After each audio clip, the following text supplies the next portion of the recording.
Have you ever wondered why God chose Saul as Israel's first king, only for him to fail so dramatically? Or perhaps you're curious about his complex relationship with David? Tonight, as you rest your head on your pillow, I'll guide you through every chapter of Saul's life, the victories, the mistakes, the spiritual lessons, and the ultimate consequences of pride and disobedience. But before we dive in, don't forget to hit that like and subscribe button if you haven't already. It helps a lot. Also, let us know where you're watching from and what time it is. We'd love to hear from you. So without further ado, let's begin, shall we? Long ago, before kings ruled the land of Israel, the people lived in challenging times. These were the days of the judges, men and women chosen by God to lead during moments of crisis. The land rested between the Great Sea to the west and the Jordan River to the east, a beautiful place of hills, valleys, and fertile plains. In those days, no single leader guided the 12 tribes of Israel. Each tribe mostly kept to itself, coming together only when faced with shared dangers. Without a central ruler, the people often drifted from the ways of their ancestors.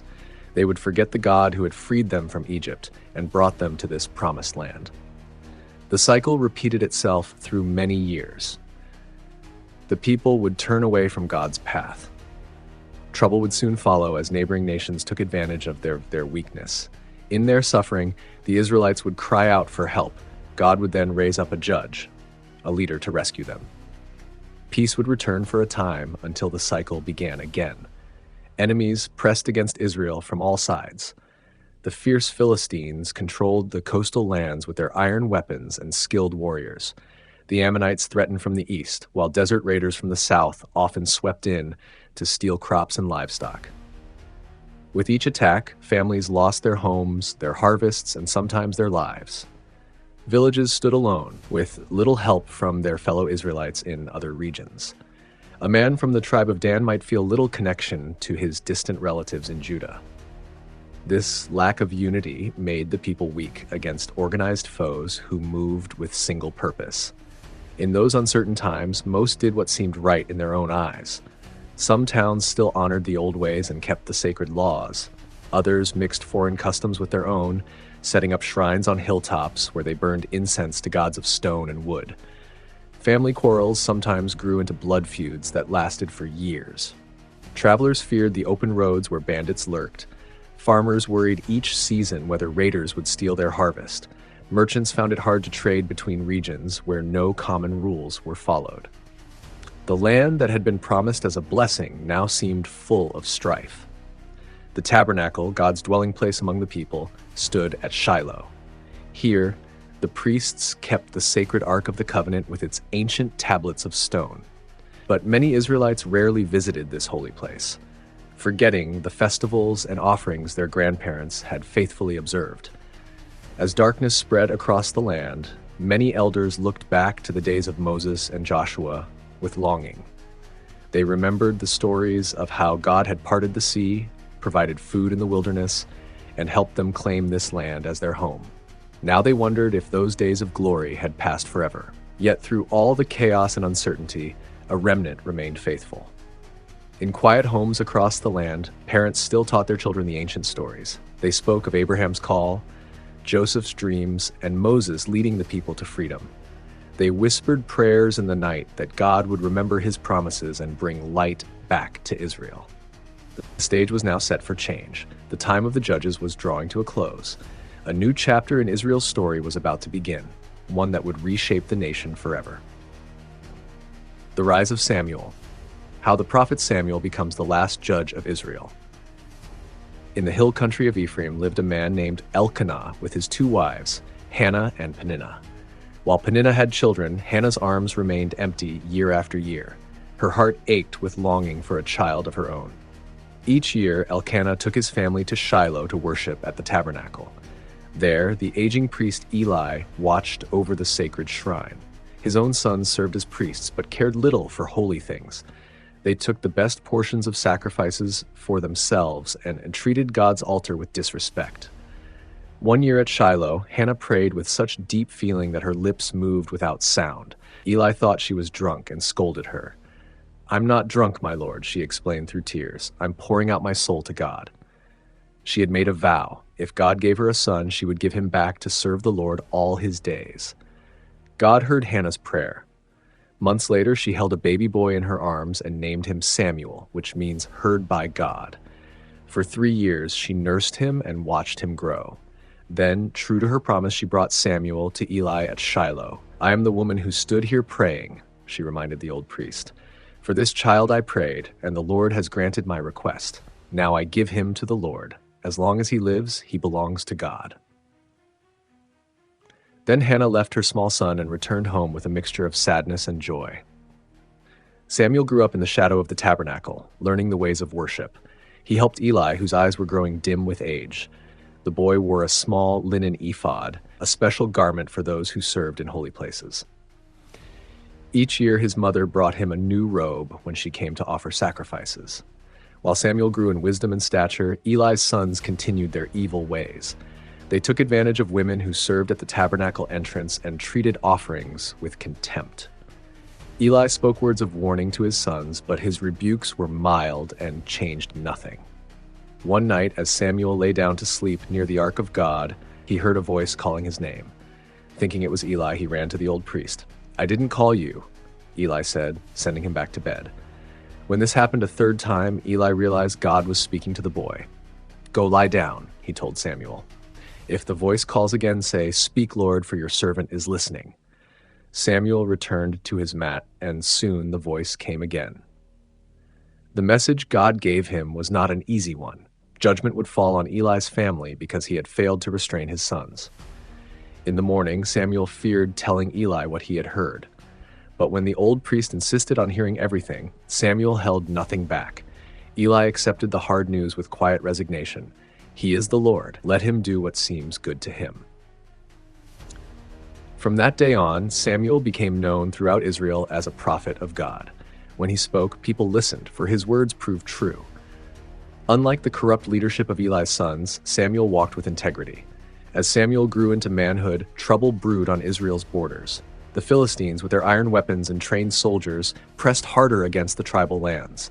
In a desperate battle, Israel's army took the Ark of the Covenant into battle, hoping its presence would bring victory. Instead, disaster struck.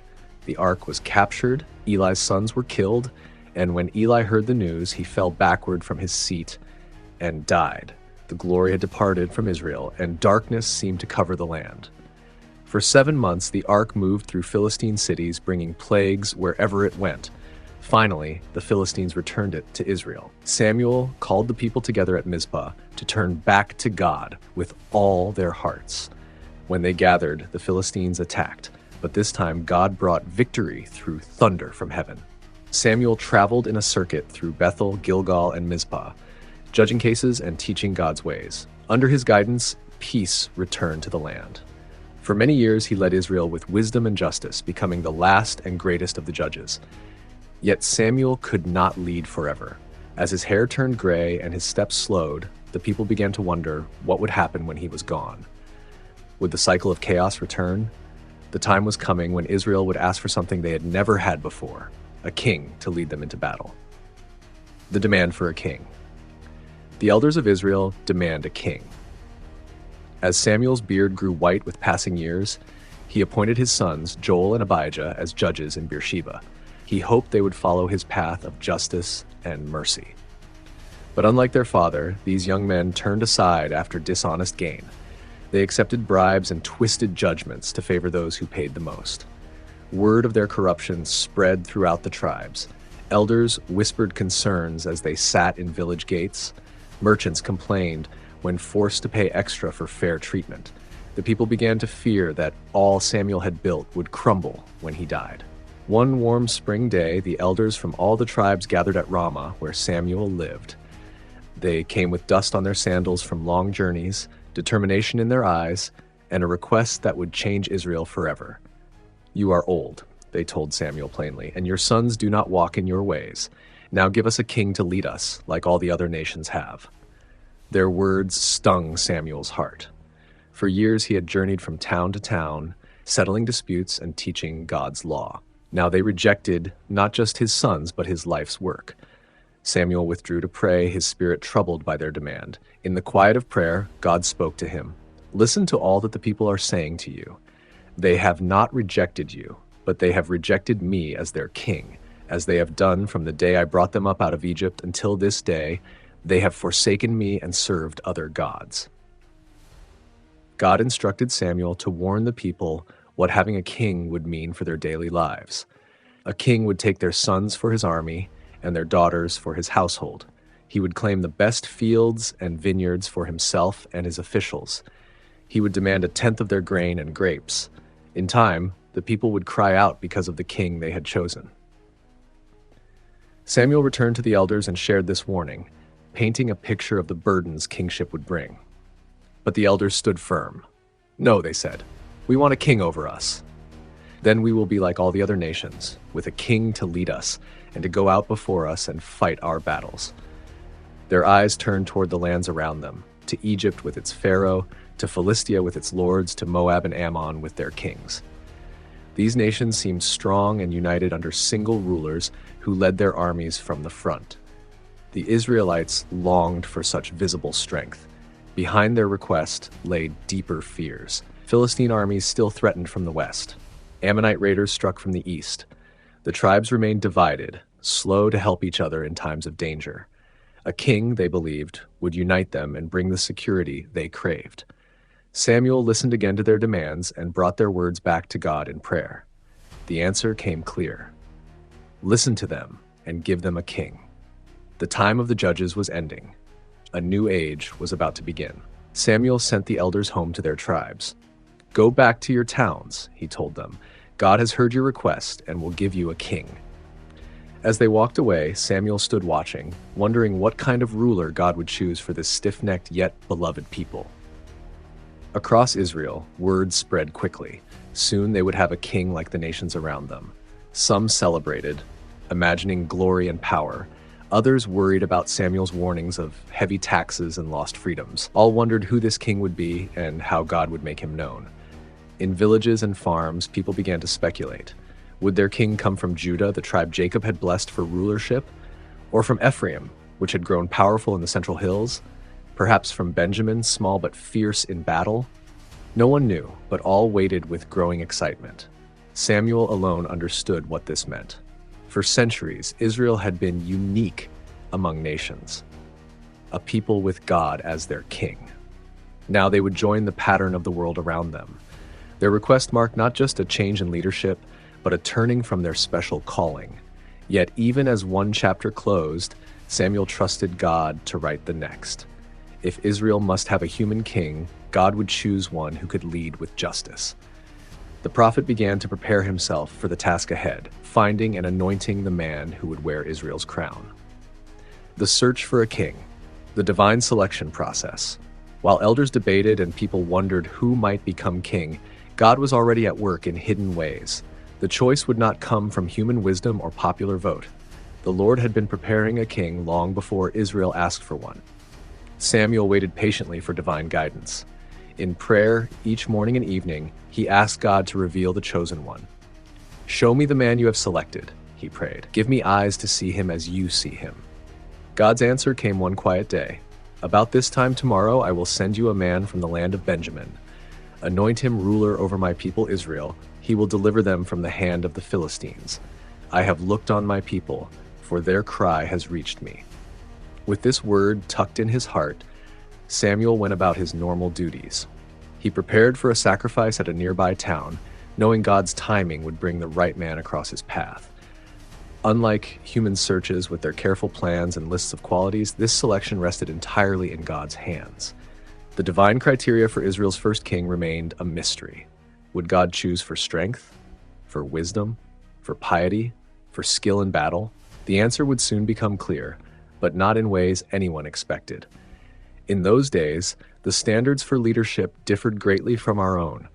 People looked at outward qualities, height, strength, and appearance. God had warned Samuel, "Do not consider his appearance or his height, for I have rejected these measures." The Lord does not look at the things people look at. People look at the outward appearance, but the Lord looks at the heart. Across Israel, many young men might have seemed worthy of the crown. Sons of wealthy landowners who knew how to manage estates, battle-hardened warriors who had fought Philistines, learned men who knew the law of Moses. Any might have made a sensible choice. Yet God often works through the unexpected. From Noah building an ark before rain had ever fallen, to Moses raised in Pharaoh's house, to Gideon threshing wheat in a wine press, God's choices surprise human wisdom. So it would be with Israel's first king. The signs Samuel received seemed ordinary enough. The chosen man would arrive at a specific time. He would come from the tribe of Benjamin, one of the smallest tribes, nearly wiped out in a civil war just a generation earlier. This humble beginning would remind Israel that their king's authority came from God, not from human power or prestige. Samuel prepared the sacrificial meal and invited 30 local leaders. As they waited for the feast to begin, he wondered which face in the crowd might be the future king. But God had not yet sent the promised visitor from Benjamin. Across the hills, far from Samuel's thoughts, a simple errand was unfolding that would change Israel's history. Lost donkeys would lead to a found kingdom. A son's duty to his father would place him in line for a throne. The ordinary was about to become extraordinary through God's unseen hand. As Israel waited for news of their future king, daily life continued. Farmers tended fields, shepherds watched flocks, merchants traded goods. None knew that the next ruler walked among them, unknown even to himself. The stage was set for a meeting that would reshape the nation forever. Samuel's heart likely held mixed feelings during this time. He had warned against kingship, but now prepared to anoint the very ruler he had cautioned about. This tension between divine permission and divine preference would mark Israel's monarchy from its very beginning. The prophet readied himself for the sacred task ahead. He prepared the special oil of anointing, made from olive oil mixed with fragrant spices according to an ancient formula. This oil had been used to consecrate priests and sacred objects. Now for the first time, it would be poured on the head of a king. Saul's introduction. A humble beginning. In the territory of Benjamin lived a man named Kish, well-respected and prosperous. Among his possessions was a son named Saul, a young man who stood head and shoulders above his peers. Tall and handsome, he caught the eye wherever he went, though his heart remained humble despite his striking appearance. Saul spent his days helping with his father's lands and herds. He knew the rhythm of planting and harvest, the smell of earth turned by the plow, the weight of water jars brought from the village well. His was a simple life, far removed from thoughts of thrones or kingdoms. One morning, Kish discovered some donkeys had wandered away from his fields. These animals represented valuable property, used for carrying loads, grinding grain, and working small plots of land. Their loss would be felt keenly by the household. "Take one of the servants with you," Kish told his son, "and go look for the donkeys." Saul nodded and prepared for the search. He filled a small bag with bread and water, checked his sandals, and called for a trusted servant to join him.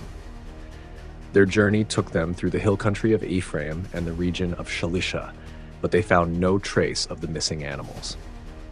They traveled through Shaalim and the land of Benjamin, asking in each village if anyone had seen stray donkeys. Each time, the answer was the same: no one had seen them. When they reached the district of Zuph, Saul grew concerned about his father. "We've been gone too long," he told his servant. "My father will stop worrying about the donkeys and start worrying about us." The servant offered an unexpected suggestion. "Look, in this town there's a man of God, a prophet. People respect him because everything he says comes true. Maybe he can tell us which way to go." Saul hesitated. "If we go, what can we give him? The food in our bags is gone. We have no gift for the man of God. What do we have?" Searching his clothing, the servant found a small silver coin. "I have this," he said. "We can give it to the man of God to tell us our way." In earlier times in Israel, people called prophets seers because they could see what others couldn't. When someone wanted divine guidance, they would say, "Come, let's go to the seer." Saul knew little of such spiritual matters, but agreed to seek out this man of God. As they climbed toward the town where Samuel was staying, they met young women coming to draw water from the spring outside the settlement. "Is the seer here?" Saul asked them. "Yes," they replied.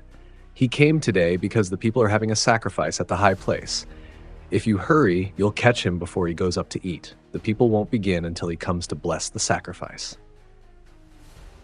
Saul and his servant hurried into town. Near the gate, they met an older man walking toward them. Neither knew they stood in the presence of Samuel, Israel's prophet and judge. And Samuel had no way of recognizing this tall young man except through divine guidance.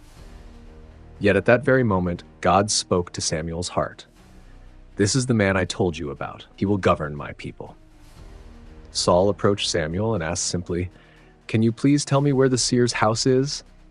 "I am the seer," Samuel replied with a knowing smile. "Go up ahead of me to the high place, for today you will eat with me. In the morning I'll tell you all that's in your heart. As for the donkeys you lost 3 days ago, don't worry about them, they've been found. And to whom is all the desire of Israel turned, if not to you and your father's whole family?" Confusion crossed Saul's face. "Why would you say such a thing to me?" "I'm from Benjamin, the smallest tribe in Israel, and my clan is the least important in the tribe." "Why do you speak to me this way?" Samuel didn't explain further, but led Saul and his servant to the feast. He seated Saul in the place of honor among the 30 invited guests and instructed the cook to bring the special portion of meat that had been set aside. "Here is what has been kept for you," Samuel told Saul as the choice portion was placed before him. "Eat it, because it was set aside for you for this occasion." That day, Saul ate with Samuel, not yet understanding that the missing donkeys had led him to a destiny beyond anything he could imagine. His journey to find what was lost would end with him being found by God for a purpose far greater than he knew. The anointing. Samuel anoints Saul in secret. After the feast, Samuel brought Saul and his servant back to his house. He prepared a sleeping place for them on the flat roof, a common guest area in homes of that time.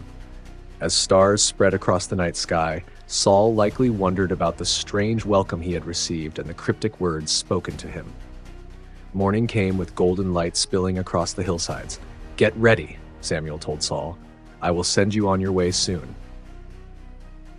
As they walked to the edge of town together, Samuel sent the servant ahead, then turned to Saul with words that would change everything. "Stay here a while, so I can give you a message from God." What happened next took only moments, but would shape Israel's future for generations. Samuel reached for a small flask of olive oil he had brought with him. In ancient times, oil symbolized God's spirit and blessing. It had been used to consecrate priests and sacred objects in the tabernacle. Now it would mark Israel's first king. With solemn movements, Samuel poured the fragrant oil over Saul's head. The liquid ran down his hair and beard, a visible sign of an invisible calling. Then Samuel kissed Saul, a sign of respect and loyalty, and spoke the words that must have stunned the young Benjamite. "Has not the Lord anointed you ruler over his inheritance?" In that quiet moment on a hillside, with no crowd watching and no trumpets blaring, Israel's monarchy began. The simplicity of the scene stood in stark contrast to the weight of its meaning. God had chosen Saul, and through this simple ritual, Samuel confirmed the divine selection. To assure Saul this was truly God's will and not just an old man's fancy, Samuel gave him 3 signs that would happen on his journey home. "When you leave me today, you will meet 2 men near Rachel's tomb.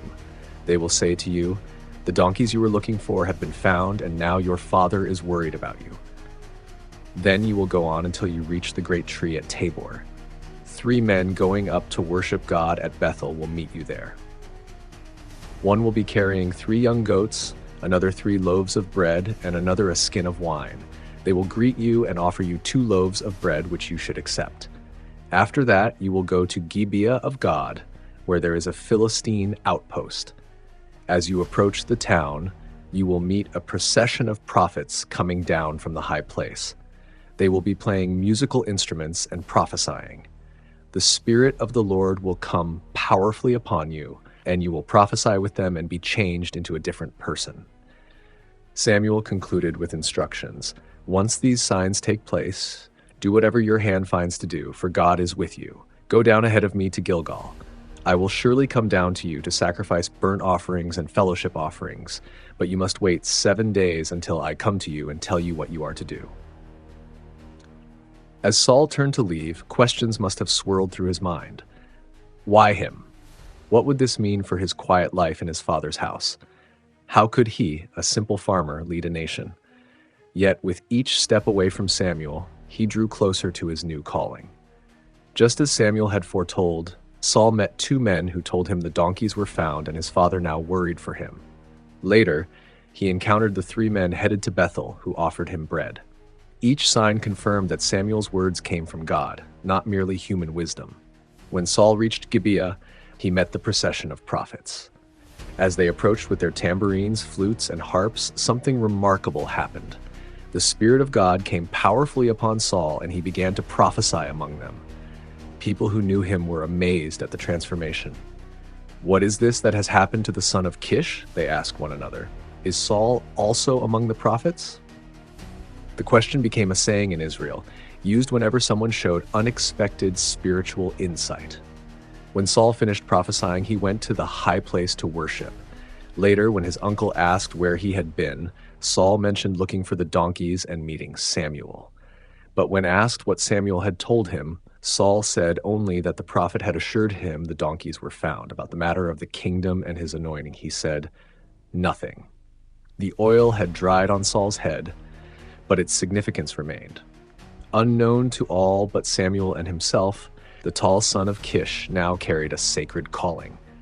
The shepherd of his father's donkeys would soon become the shepherd of a nation.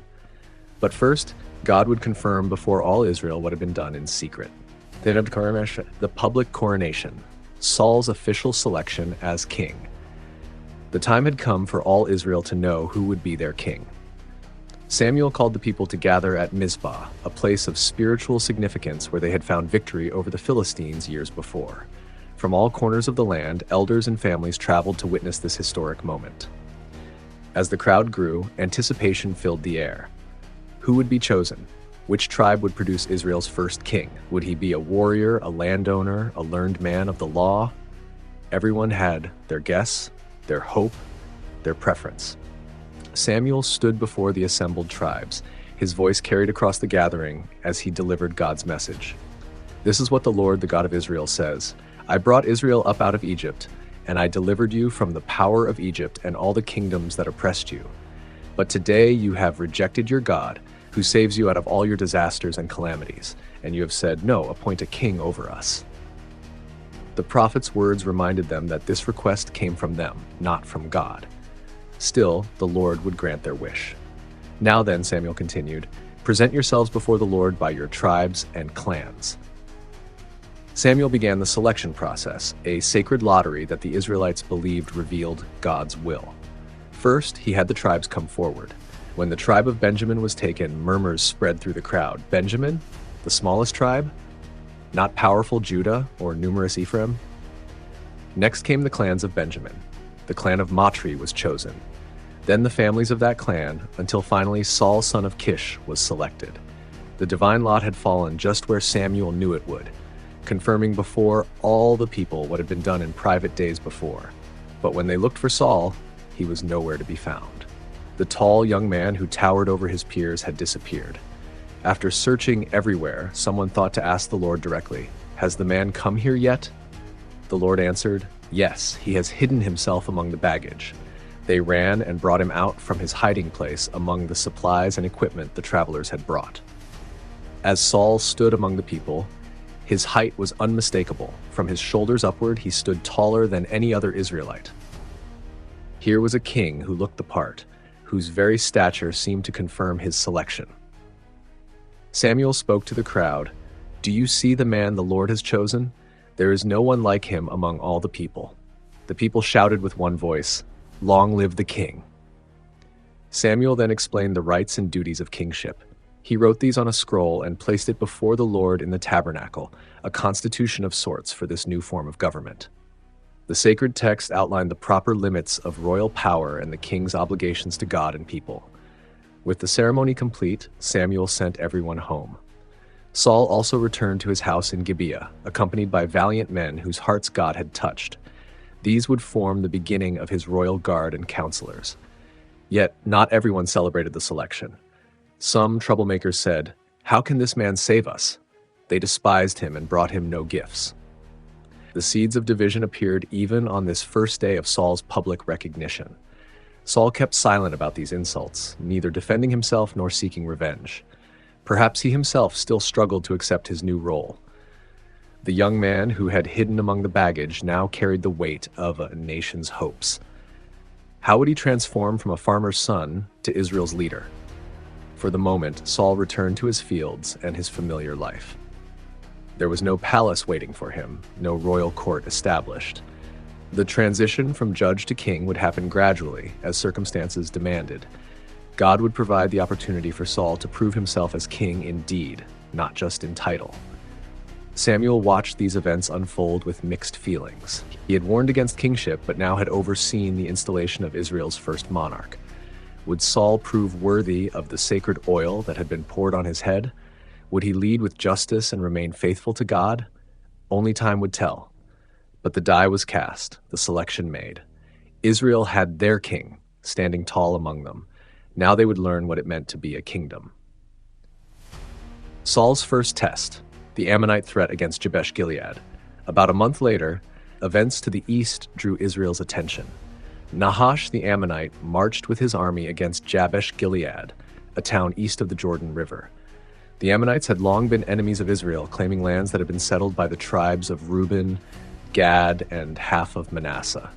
When Nahash surrounded Jabesh-Gilead, the town elders sought terms of surrender.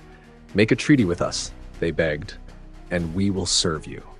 Their hope was for mercy, to become tributaries, rather than face destruction. Nahash responded with cruel terms. "I will make a treaty with you only on this condition, that I gouge out the right eye of every one of you. This will bring disgrace on all Israel." The demand was calculated to inflict both physical pain and lasting shame. Without a right eye, men would be less effective in battle, as warriors typically held shields on their left side, covering their left eye when fighting. More than that, the disfigurement would stand as a permanent, visible reminder of their defeat. The elders asked for 7 days to send messengers throughout Israel. If no help came, they would accept the harsh terms. Nahash, confident in his strength and doubting Israel's unity, granted their request. Messengers raced across the Jordan and throughout the tribal territories. When they reached Gibeah, Saul's hometown, they shared the desperate news. The townspeople broke into loud weeping at the plight of their fellow Israelites. Saul was returning from his fields behind his oxen when he heard the commotion. "What's wrong with everyone? Why are they crying?" he asked. When told about the threat to Jabesh-Gilead, something awakened within him. The spirit that had come upon him at his anointing stirred again. Righteous anger filled Saul's heart. He took his oxen, cut them into pieces, and sent the pieces by messengers throughout Israel with this warning: "This is what will be done to the oxen of anyone who does not follow Saul and Samuel." The graphic message carried unmistakable urgency. This was not a diplomatic request, but a call to immediate action. The pieces of oxen represented both the emergency and the consequence of ignoring the call. This was how Saul, still living as a farmer, but now thinking as a king, rallied his first army. The Lord moved powerfully, filling the people with fear and unity of purpose. They came out together as one person. When Saul counted them at Bezek, there were 300,000 from Israel and 30,000 from Judah. A vast army gathered in days. Saul sent word back to the messengers from Jabesh-Gilead, "By the time the sun is hot tomorrow, you will be delivered." Hope surged through the besieged town when they received this promise. They sent word to the Ammonites, "Tomorrow we will surrender to you, and you can do to us whatever you like." But surrender was far from Saul's mind. During the night, he divided his forces into 3 groups. In the last watch, just before dawn, they struck the Ammonite camp from different directions. The surprise was total, the attack overwhelming. By midday, the Ammonite forces were scattered, with no 2 soldiers left together. The people of Jabesh-Gilead emerged from their walls to find themselves saved from mutilation and shame. The Ammonite threat had vanished like morning mist. Saul had proven himself not just tall in stature, but mighty in action. After the victory, some in Israel remembered those who had doubted Saul at his selection. Who questioned whether Saul could lead us? They demanded, "Give us those men so we can put them to death." But Saul showed wisdom with his response. "No one will be put to death today, for this day the Lord has rescued Israel." Victory had come not from human strength, but divine help. This was a time for gratitude, not vengeance. Samuel recognized the moment was right to cement Saul's position. "Come," he said to all the people, "let us go to Gilgal and there renew the kingship." At Gilgal, they made Saul king before the Lord, offering peace offerings and celebrating with great joy. In just days, Saul had transformed from a reluctant figure hiding among the baggage to a decisive leader who saved fellow Israelites from brutal enemies. The farmers and shepherds who followed him had become, for a moment, a unified fighting force. This first test revealed Saul's potential. He had shown courage, tactical thinking, and even mercy after victory. The spark of greatness glimmered in these early actions. Israel had found not just a king in title, but a leader in deed. Yet greater challenges lay ahead. The Philistines to the west posed a far more serious threat than the Ammonites. Would Saul's success continue? Could he build on this victory to create lasting security for his people? Only time would tell if this promising beginning would lead to a glorious reign. Establishing the kingdom. Saul organizes Israel's first standing army. With his position now secure after the victory over the Ammonites, Saul began the work of building Israel's first true kingdom. Until now, the tribes had acted independently, coming together only in times of crisis. This loose arrangement had left them weak against organized foes like the Philistines, who maintained trained soldiers year-round. Saul chose 3,000 men from among those who had fought with him.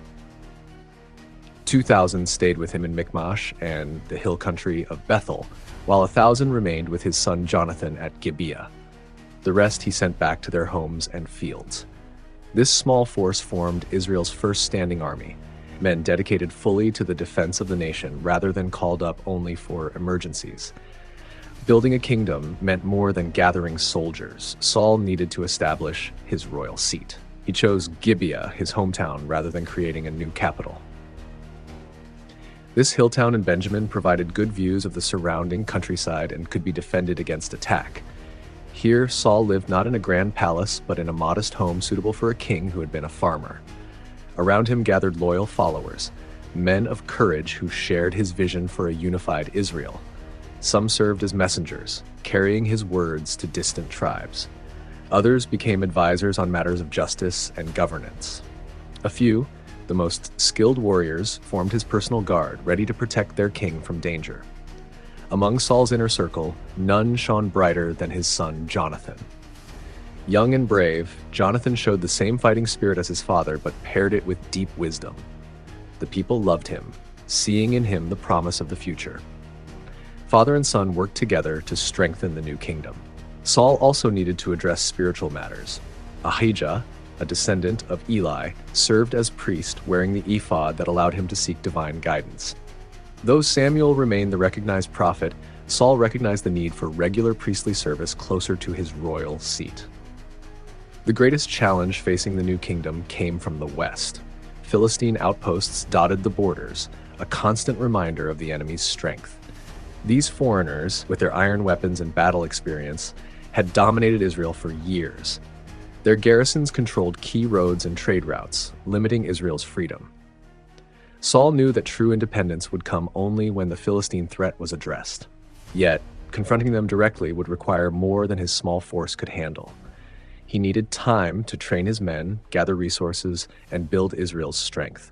Meanwhile, he turned his attention to matters of justice. For the first time, Israel had a central authority to settle disputes between tribes. When quarrels arose over land boundaries or water rights, Saul's word could now resolve them. This helped bind the nation together in ways beyond military action. In villages throughout the land, daily life began to change under royal rule. Saul appointed officials to collect portions of grain and livestock, taxes to support the army and royal household. Just as Samuel had warned, kingship brought benefits, but also burdens. Yet most accepted these changes, seeing them as the cost of greater security. Slowly, Saul transformed a collection of separate tribes into the beginnings of a true nation. Roads became safer for travelers. Markets grew as trade increased between regions. The king's name became known not just in Israel but among surrounding peoples. The experiment in monarchy had begun, and many saw early signs of success. Through these quiet years of building, Saul revealed strengths that would serve Israel well: practical wisdom, physical courage, and decisive leadership. Yet shadows lurked beneath the surface, unseen flaws that would emerge only when tested by greater pressures. For now, the king watched his realm take shape with cautious hope. But in his heart, he knew the time would come when words and organization would not be enough. Sooner or later, the clash with the Philistines would determine whether Israel's new kingdom would flourish or fail. Samuel's final speech. Samuel's farewell address. As Saul's kingdom took shape, Samuel felt the weight of years pressing upon him. His beard had grown white, his steps slower. The time had come to formally pass the torch of leadership. Though he would remain Israel's prophet, the daily governance now belonged to the king. Samuel called the people to gather and hear his farewell address. They came from hillside villages and valley farms, eager to honor the man who had led them for so long. As they settled before him, a hush fell over the crowd. "I have listened to everything you said to me," Samuel began, his voice still clear despite his age. "I have set a king over you. Now you have a king as your leader. As for me, I am old and gray, and my sons are here with you. I have been your leader from my youth until this day." Samuel stretched out his hands to the assembly. "Here I stand. Testify against me in the presence of the Lord and his anointed. Whose ox have I taken? Whose donkey have I taken? Whom have I cheated? Whom have I oppressed? From whose hand have I accepted a bribe to make me shut my eyes? If I have done any of these things, I will make it right." The people answered as one. "You have not cheated or oppressed us. You have not taken anything from anyone's hand." With this public affirmation of his integrity, Samuel turned to the deeper message he wished to leave with them, a reminder of their covenant relationship with God. He recounted their history from the days of Jacob and Moses through the time of the judges. Each time they had forgotten God, trouble followed.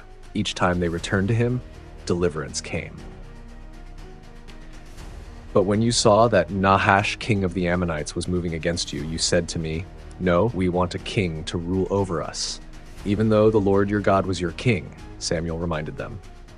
"Now here is the king you have chosen, the one you asked for." Samuel wished to leave no doubt about the path to blessing for Israel's future. It wasn't about the form of government, but about the condition of their hearts. If you fear the Lord and serve and obey him and do not rebel against his commands, and if both you and the king who reigns over you follow the Lord your God, good. But if you do not obey the Lord, and if you rebel against his commands, his hand will be against you as it was against your ancestors. To seal his words with divine confirmation, Samuel called on God to send thunder and rain, rare during the wheat harvest. When dark clouds gathered and lightning flashed moments later, the people trembled in awe. They recognized that Samuel's words carried divine authority. "Pray to the Lord your God for your servants, so that we will not die," they begged Samuel. "For we have added to all our other sins the evil of asking for a king." Samuel comforted them with words of hope. "Do not be afraid. You have done all this evil, yet do not turn away from the Lord, but serve the Lord with all your heart.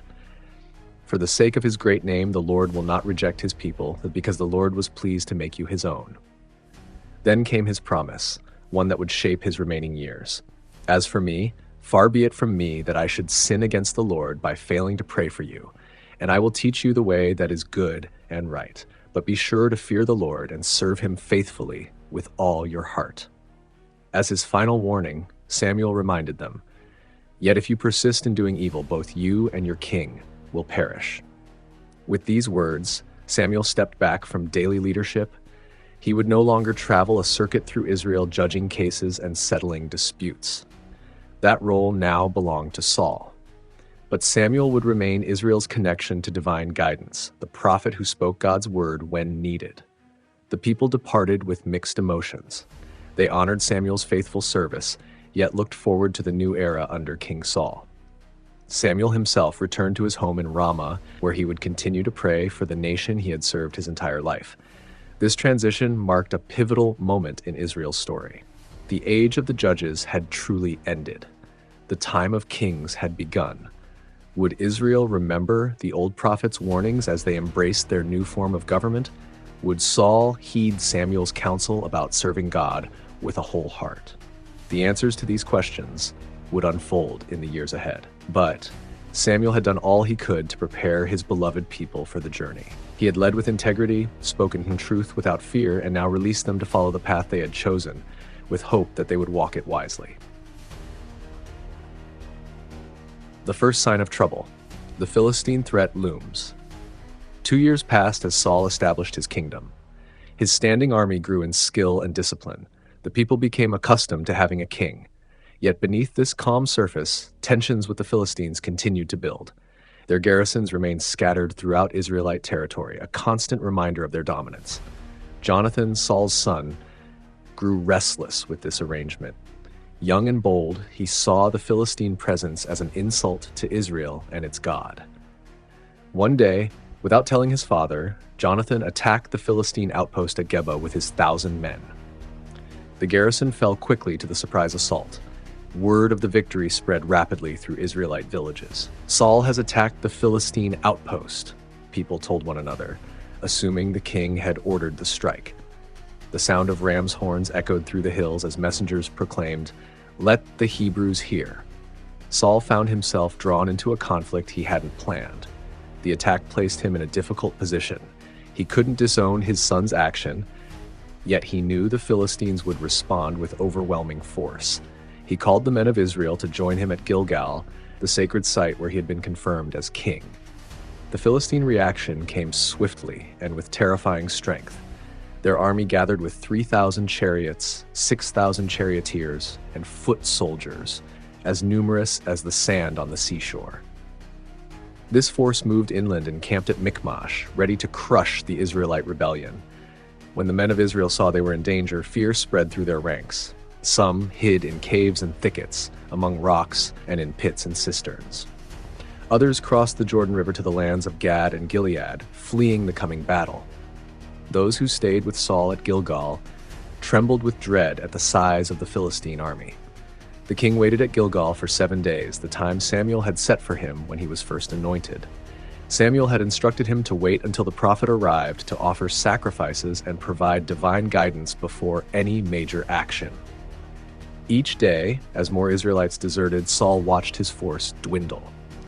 On the 7th day, with Samuel still absent and men continuing to slip away, Saul made a fateful decision.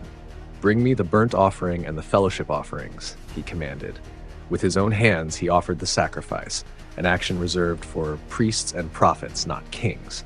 Just as he finished, Samuel arrived. Saul went out to greet him, perhaps expecting approval for his initiative. Instead, the old prophet's face showed deep concern. "What have you done?" Samuel asked. Saul explained his reasoning. "When I saw that the men were scattering, and that you did not come at the set time, and that the Philistines were assembling at Michmash, I thought, now the Philistines will come down against me at Gilgal, and I have not sought the Lord's favor. So I felt compelled to offer the burnt offering." Samuel's response struck like thunder. "You have acted foolishly. You have not kept the command the Lord your God gave you. If you had, he would have established your kingdom over Israel for all time. But now your kingdom will not endure. The Lord has sought out a man after his own heart and appointed him ruler of his people, because you have not kept the Lord's command." With these words, Samuel turned and left Gilgal, heading up to Gibeah in Benjamin. Saul counted the men still with him. Only 600 remained from the thousands who had initially responded to his call. This moment marked the first crack in Saul's kingship. Though he remained on the throne and would lead Israel for many years to come, something essential had broken. His authority had been questioned. His judgment had been found wanting. And most troubling, Samuel had hinted that another would eventually take his place. The immediate crisis with the Philistines still loomed. Saul moved with his remaining men to Gibeah, while the vast Philistine army controlled the main roads and best farmland. The enemy even set up a system to prevent Israelites from forging weapons. No blacksmith could be found in Israel because the Philistines feared they would make swords and spears. Saul found himself in a desperate position. His army was tiny compared to the Philistine host. His men lacked proper weapons. The prophet Samuel had departed in anger. And somewhere, though Saul didn't know who or where, God had apparently chosen his replacement. How quickly circumstances had changed. Just days before, Saul had been confidently ruling a kingdom at peace. Now he faced overwhelming military odds and a spiritual crisis. His throne, so recently established, suddenly seemed fragile. Yet Saul was still king.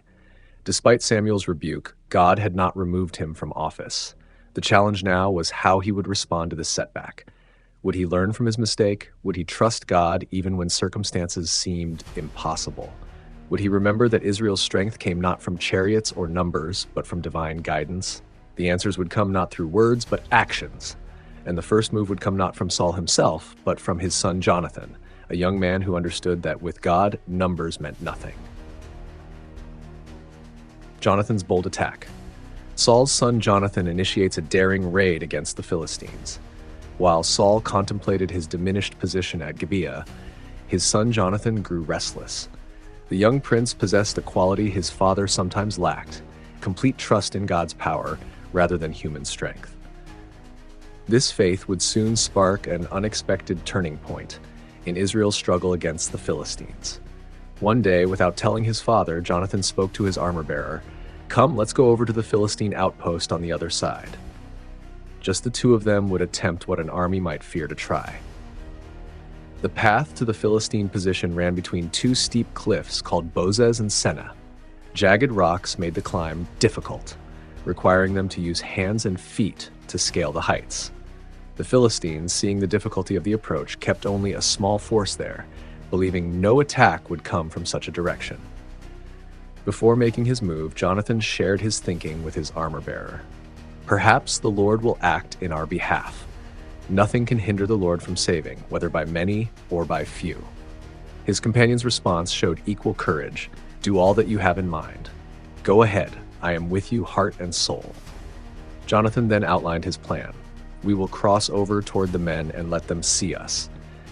If they say to us, 'Wait there until we come to you,' we will stay where we are and not go up to them. But if they say, 'Come up to us,' we will climb up, because that will be our sign that the Lord has given them into our hands." When the two young men revealed themselves to the Philistine lookouts, they were met with mockery. "Look, the Hebrews are crawling out of the holes they were hiding in." Then came the words Jonathan was waiting for. "Come up to us and we'll teach you a lesson." Jonathan turned to his armor-bearer. "Climb up after me. The Lord has given them into the hand of Israel." With these words, they began their ascent, crawling on hands and knees up the rocky cliff face. Upon reaching the top, Jonathan struck down the Philistines while his armor-bearer finished them off. In their first attack, they killed about 20 men in an area of about half an acre. This small victory was just the beginning. Suddenly, panic struck the entire Philistine camp. The earth itself seemed to shake, adding to the confusion. The few Israelite lookouts at Gibeah noticed the Philistine army melting away in all directions. They reported to Saul, "The Philistines are in a panic, running this way and that." Saul called for the count of his men and discovered Jonathan and his armor-bearer missing. He quickly called for Ahijah the priest. "Bring the ark of God." Before Saul could finish consulting with the priest about divine guidance, the noise from the Philistine camp grew even louder, with sounds of increasing confusion. "Withdraw your hand," Saul told the priest, deciding instead to attack immediately. He and his 600 men rushed toward the battle, finding the Philistines in such disarray that they were striking one another with their swords. Even those Israelites who had earlier joined the Philistines or hidden in the hills now returned to fight alongside Saul's forces. As the Israelites pursued the fleeing Philistines, Saul made a rash oath. "Cursed be anyone who eats food before evening comes, before I have avenged myself on my enemies." This meant his warriors would have to fight all day without nourishment. The army obeyed their king despite growing weak with hunger as the day wore on. Jonathan, however, had not heard his father's command. Coming upon a honeycomb in the forest, he dipped his staff into it and ate some honey. His eyes brightened as strength returned to his tired body. When told about Saul's oath, he replied, "My father has made trouble for the country. See how my eyes brightened when I tasted a little of this honey. How much better it would have been if the men had eaten today from the plunder they took from their enemies." By evening, the exhausted Israelites fell upon the plunder taken from the Philistines. They slaughtered animals and ate meat with the blood still in it, a violation of God's law. When Saul heard about this, he ordered a large stone to be rolled into place for proper slaughter of the animals. Later, Saul wanted to continue pursuing the Philistines during the night. He sought God's guidance, asking, "Shall I go down and pursue the Philistines? Will you give them into Israel's hand?" But this time, no answer came through the priest. Saul realized someone's sin was blocking divine guidance. He gathered the army leaders and declared, "Someone has sinned. We must find out who it is and hang, even if it turns out to be my son Jonathan. As surely as the Lord who rescues Israel lives, even if the guilt lies with my son Jonathan, he must die." When no one stepped forward, Saul set up a process to identify the guilty person. Lots were cast between the army and Saul with his son. When Saul and Jonathan were indicated, a second lot was cast between them. Jonathan was selected. "Tell me what you have done," Saul demanded. Jonathan admitted, "I tasted a little honey with the end of my staff, and now I must die." Saul vowed, "May God deal with me severely if you do not die, Jonathan." But the men of the army intervened. "Should Jonathan die, he who has brought about this great deliverance in Israel? Never. As surely as the Lord lives, not a hair of his head will fall to the ground, for he did this today with God's help." Through their insistence, the people rescued Jonathan from death. The events of this day revealed much about both father and son. Jonathan showed courage, faith, and initiative. Where Saul saw overwhelming odds, Jonathan saw opportunity for God to work. His bold action triggered a victory that seemed impossible given the military situation. Saul, by contrast, revealed both strengths and weaknesses. He acted decisively once the opportunity appeared, but his rash oath hindered rather than helped his men. His rigid enforcement of his vow nearly cost his son's life, showing inflexibility that could prove problematic in the years ahead. This day's events set a pattern that would repeat throughout Saul's reign. Moments of potential greatness undermined by poor judgment. For now, however, Israel celebrated a stunning victory. The Philistines had been driven back, and the people had glimpsed in Jonathan the kind of leadership that trusted God completely, regardless of circumstances. After this victory, Saul fought against all the enemies of Israel on every side, against Moab, the Ammonites, Edom, the kings of Zobah, and the Philistines. Wherever he turned, he inflicted punishment on them. His reign would continue for many years, with moments of both triumph and tragedy. But this day at Michmash had revealed the first clear signs of both his capabilities and his flaws. The first sign of trouble. The early days of Saul's reign brought hope to Israel. The tribes united under his banner, and the people began to believe in a brighter future. Yet beneath this promising start, dark clouds gathered on the horizon. The Philistines, longtime enemies of Israel, watched the new kingdom with growing concern. These seasoned warriors feared that a united Israel might challenge their dominance in the region. They began to mass their forces near the borders, their iron weapons glinting in the sun. News of this gathering threat reached Saul's ears as he held court in Gibeah. The king's brow furrowed with worry as scouts reported the size of the Philistine army. Thousands of foot soldiers and hundreds of chariots stood ready to crush the fledgling kingdom. Saul knew he must act quickly. He sent word throughout the land calling for men to join his ranks. 3,000 were chosen, a small force compared to the Philistine horde. 2,000 remained with Saul at Michmash, while 1,000 joined his son Jonathan at Gibeah of Benjamin. Jonathan, young and full of fire, struck the first blow. With his small band, he attacked a Philistine outpost at Geba. The victory was swift and complete. The Israelites rejoiced, but their celebration was short-lived.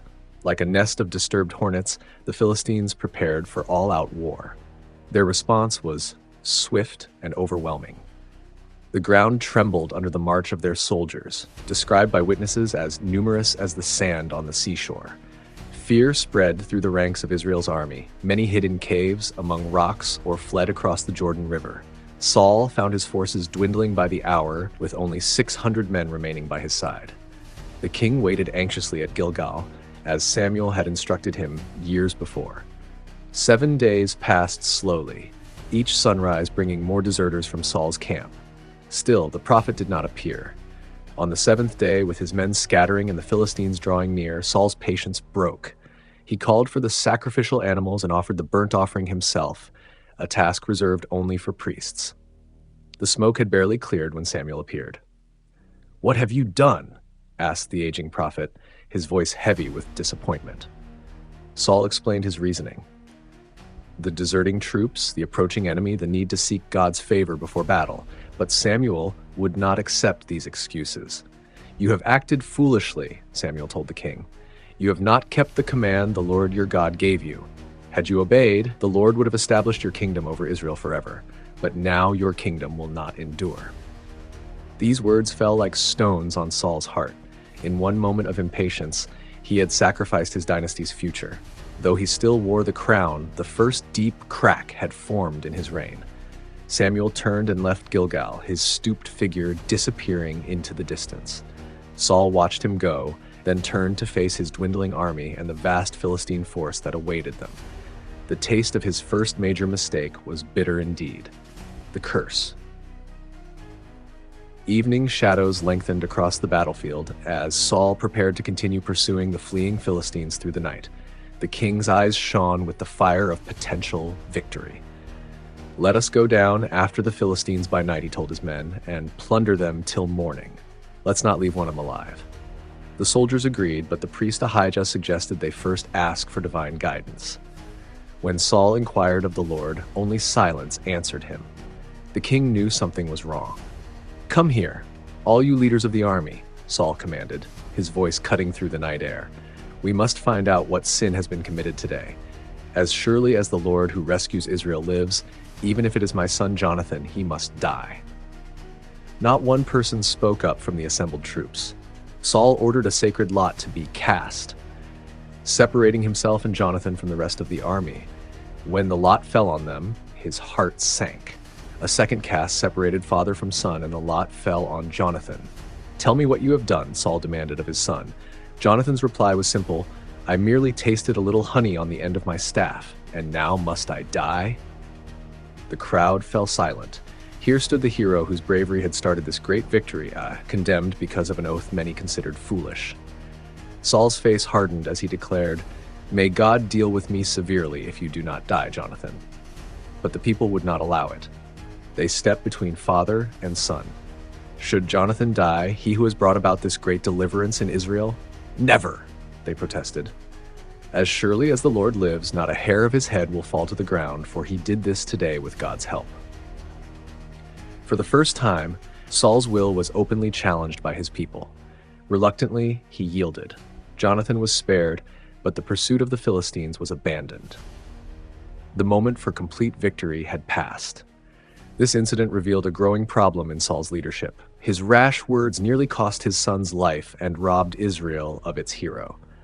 The king's impulsiveness began to overshadow his better qualities. Throughout his reign, Saul fought valiantly against all the enemies of Israel: Moabites, Ammonites, Edomites, and the kings of Zobah. For a time, he pushed back the Philistines and brought a measure of security to the land. He gathered mighty warriors to his side and worked to strengthen the kingdom. Yet beneath these accomplishments, warning signs multiplied. The king who had once been humble now showed flashes of pride and poor judgment. His reliance on his own understanding grew, while his trust in divine guidance wavered. The tension between Saul and Samuel continued to grow. The prophet watched from a distance as the king made decision after decision based on political expediency rather than faithfulness to God's commands. A final test would soon reveal the depth of this divide between them. This moment of crisis with Jonathan marked a turning point. Though the prince lived, something changed in how the people viewed their king. Questions arose about Saul's wisdom and temperament. The crown remained on his head, but its luster had dimmed ever so slightly in the eyes of Israel. Night fell on the abandoned pursuit, and Saul returned to his royal tent. Sleep came slowly to the king that night, his mind troubled by the day's events, and unaware that far greater challenges to his reign lurked just beyond the horizon. Samuel's rebuke. The morning sun cast long shadows as Samuel arrived at Saul's camp. The old prophet's face was grim, his message direct: "I am the one the Lord sent to anoint you king over his people Israel, so listen now to the message from the Lord." Samuel delivered God's command. Saul was to attack the Amalekites, ancient enemies who had ambushed Israel during their journey from Egypt generations earlier. The order was harsh and absolute. Destroy everything and everyone. No plunder, no prisoners, no compromise. Saul nodded solemnly and mustered his forces. 200,000-foot soldiers and 10,000 men from Judah. Before attacking, he warned the Kenites, friendly neighbors of the Amalekites, to leave the area. The battle unfolded swiftly. Israel's forces swept through Amalekite territory from Havilah to Shur, east of Egypt. They captured Agag, the Amalekite king, and defeated his people. But then came Saul's fateful choice. Instead of following God's command completely, Saul and his men spared Agag. They also kept the best sheep, cattle, lambs, and everything of value. Only what was despised and weak did they destroy. That night, as Saul slept, Samuel received a troubling message from God. I regret that I have made Saul king, because he has turned away from me and has not carried out my instructions. The prophet's heart was heavy as he set out early the next morning to confront the king. When Samuel arrived, Saul greeted him warmly. "The Lord bless you. I have carried out the Lord's instructions," Saul proclaimed. Samuel's reply was pointed. "What then is this bleating of sheep in my ears? What is this lowing of cattle that I hear?" Caught in his disobedience, Saul began making excuses. He blamed the soldiers for keeping the best animals, claiming they were saved for sacrifice to God. His words revealed the gap between his actions and God's commands. Samuel cut him short. "Stop! Let me tell you what the Lord said to me last night."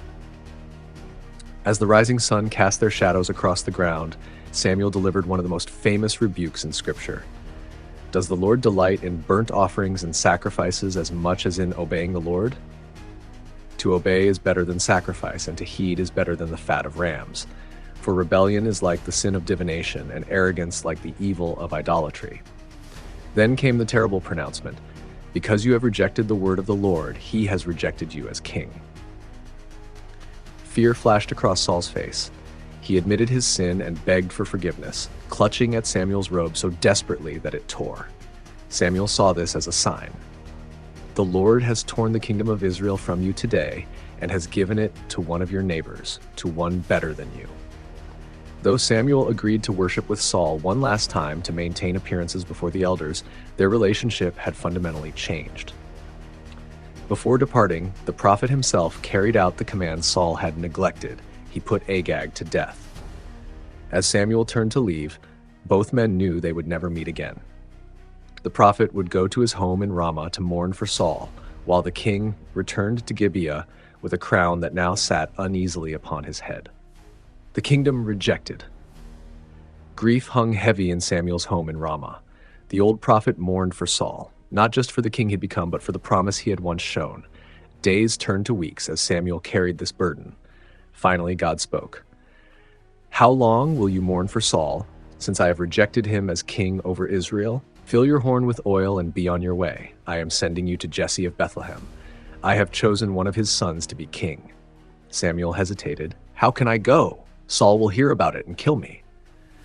The Lord provided a plan. Samuel would go to Bethlehem under the pretense of offering a sacrifice.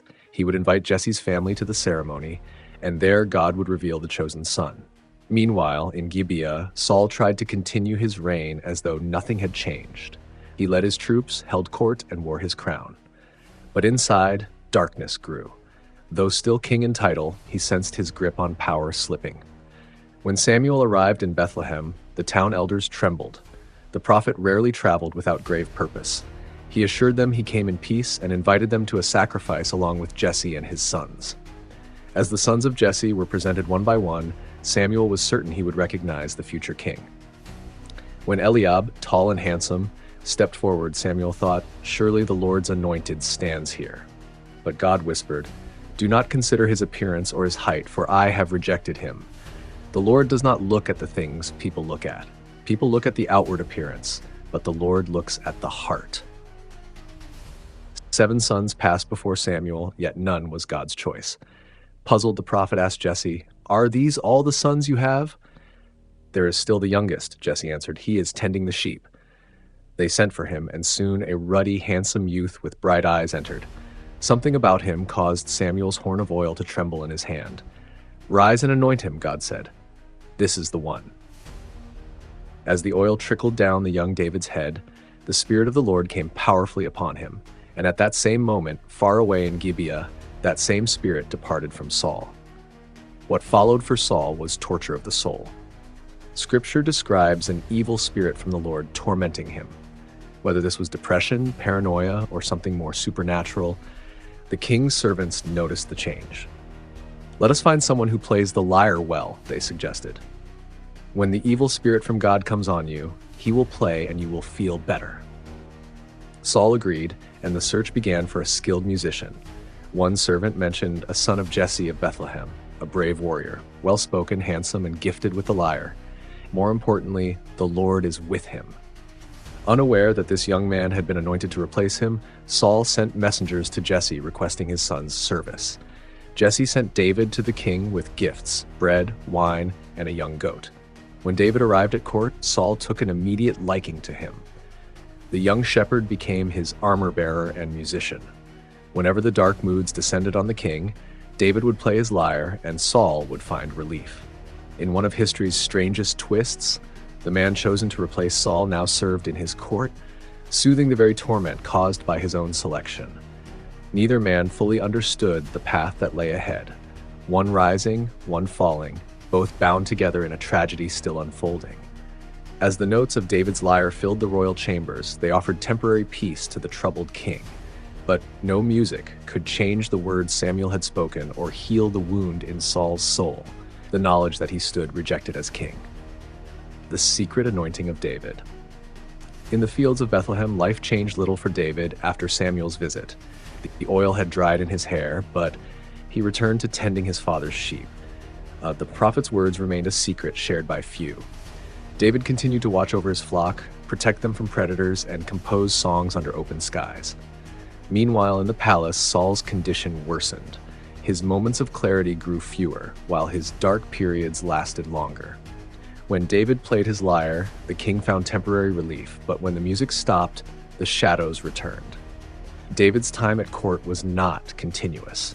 He divided his days between the palace and his father's fields. During his absence from the royal court, events beyond his control were unfolding, events that would thrust him from obscurity into the spotlight. The Philistines, emboldened by reports of Saul's unstable condition, gathered their forces at Soko in Judah. Their army camped between Soko and Azekah at Ephes Dammim, a strategic position threatening Israel's heartland. Saul responded by gathering Israel's forces and setting up camp in the valley of Elah. The two armies faced each other across the valley, neither making the first move. A standoff began that would last for 40 days. Then a giant stepped forward from the Philistine ranks. Goliath of Gath stood over 9 feet tall, with armor of bronze weighing more than 125 pounds. His spear tip alone weighed 15 pounds. A shield-bearer walked before him. Each morning and evening, this towering figure shouted across the valley, "Choose a man and have him come down to me. If he is able to fight and kill me, we will become your subjects. But if I overcome him and kill him, you will become our subjects and serve us." His taunts echoed off the hills, sapping the courage of Israel's army. Even Saul, who stood head and shoulders above other Israelites, made no move to accept the challenge. For 40 days, Goliath's voice brought dread to Israel's camp. It was during this time that Jesse sent David to check on his 3 oldest brothers who were serving in Saul's army. The youngest son arrived at the camp with roasted grain, loaves of bread, and 10 cheeses, gifts from his father to the commanders. David reached the camp as the army was going out to its battle positions. Leaving his supplies with the keeper of provisions, he ran to the battle lines to greet his brothers. As they talked, Goliath stepped forward with his daily challenge. The young shepherd watched as Israel's soldiers fled in fear. He heard them discussing the reward Saul had promised to anyone who killed the giant: wealth, exemption from taxes, and the king's daughter in marriage. Who is this uncircumcised Philistine that he should defy the armies of the living God? David asked, his voice carrying conviction that caught the attention of those nearby. Word of the youth's unusual reaction reached Saul, who summoned him. Standing before the king, David made a stunning offer. "Let no one lose heart on account of this Philistine. Your servant will go and fight him." Saul was skeptical. "You are not able to go out against this Philistine and fight him. You are only a young man, and he has been a warrior from his youth. David described how he had killed both a lion and a bear while protecting his father's sheep. The Lord who rescued me from the paw of the lion and the paw of the bear will rescue me from the hand of this Philistine. Something in David's confidence swayed the desperate king. Go, and the Lord be with you, Saul finally agreed. The rest of the story is among the most famous in human history. Declining Saul's armor, David faced Goliath with only his staff, sling, and 5 smooth stones. The giant laughed at the sight of the ruddy youth and cursed him by his gods. David's reply rings through the ages. You come against me with sword and spear and javelin, but I come against you in the name of the Lord Almighty, the God of the armies of Israel, whom you have defied. With 1 stone from his sling, David struck the giant in the forehead. Goliath fell face down on the ground. Using the giant's own sword, David cut off his head. The Philistines fled in panic, pursued by the suddenly emboldened Israelites. What began as a standoff ended in decisive victory. David returned to Saul's presence carrying the head of Goliath, no longer just a shepherd boy or musician, but a national hero. Unknown to the celebrating crowds, this victory marked the beginning of a complicated dance between 2 anointed kings, one ruling in the present, one destined for the future. The oil Samuel had poured on David's head began to glisten in the public eye. Saul's torment. Dark clouds gathered over Saul's mind as he watched David's popularity grow. The young hero's victory over Goliath had catapulted him from obscurity to fame overnight. Soldiers respected him, courtiers admired him, and Saul's own son Jonathan formed an immediate bond with him. When David returned from battle, women came out from all the towns of Israel to meet King Saul. They danced and sang with tambourines and lutes. Saul has slain his thousands, and David his tens of thousands. These words cut into Saul's heart like a knife. They have credited David with tens of thousands, he muttered, but me with only thousands. What more can he get but the kingdom? From that day forward, Saul kept a jealous eye on David. The king who had once found comfort in the young man's music now heard every note as a threat to his throne. The next day, an evil spirit came powerfully upon Saul. As he sat in his house with his spear in hand, David played the lyre as usual. Suddenly, without warning, Saul hurled his spear at David, aiming to pin him to the wall. Twice he threw, and twice David escaped. Fear now mingled with Saul's jealousy.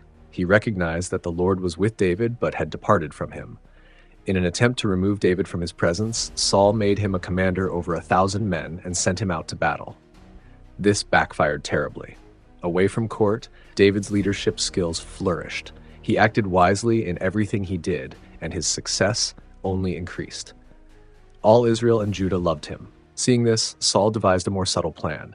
He offered his daughter Merab to David in marriage, thinking, I will not raise a hand against him. Let the Philistines do that.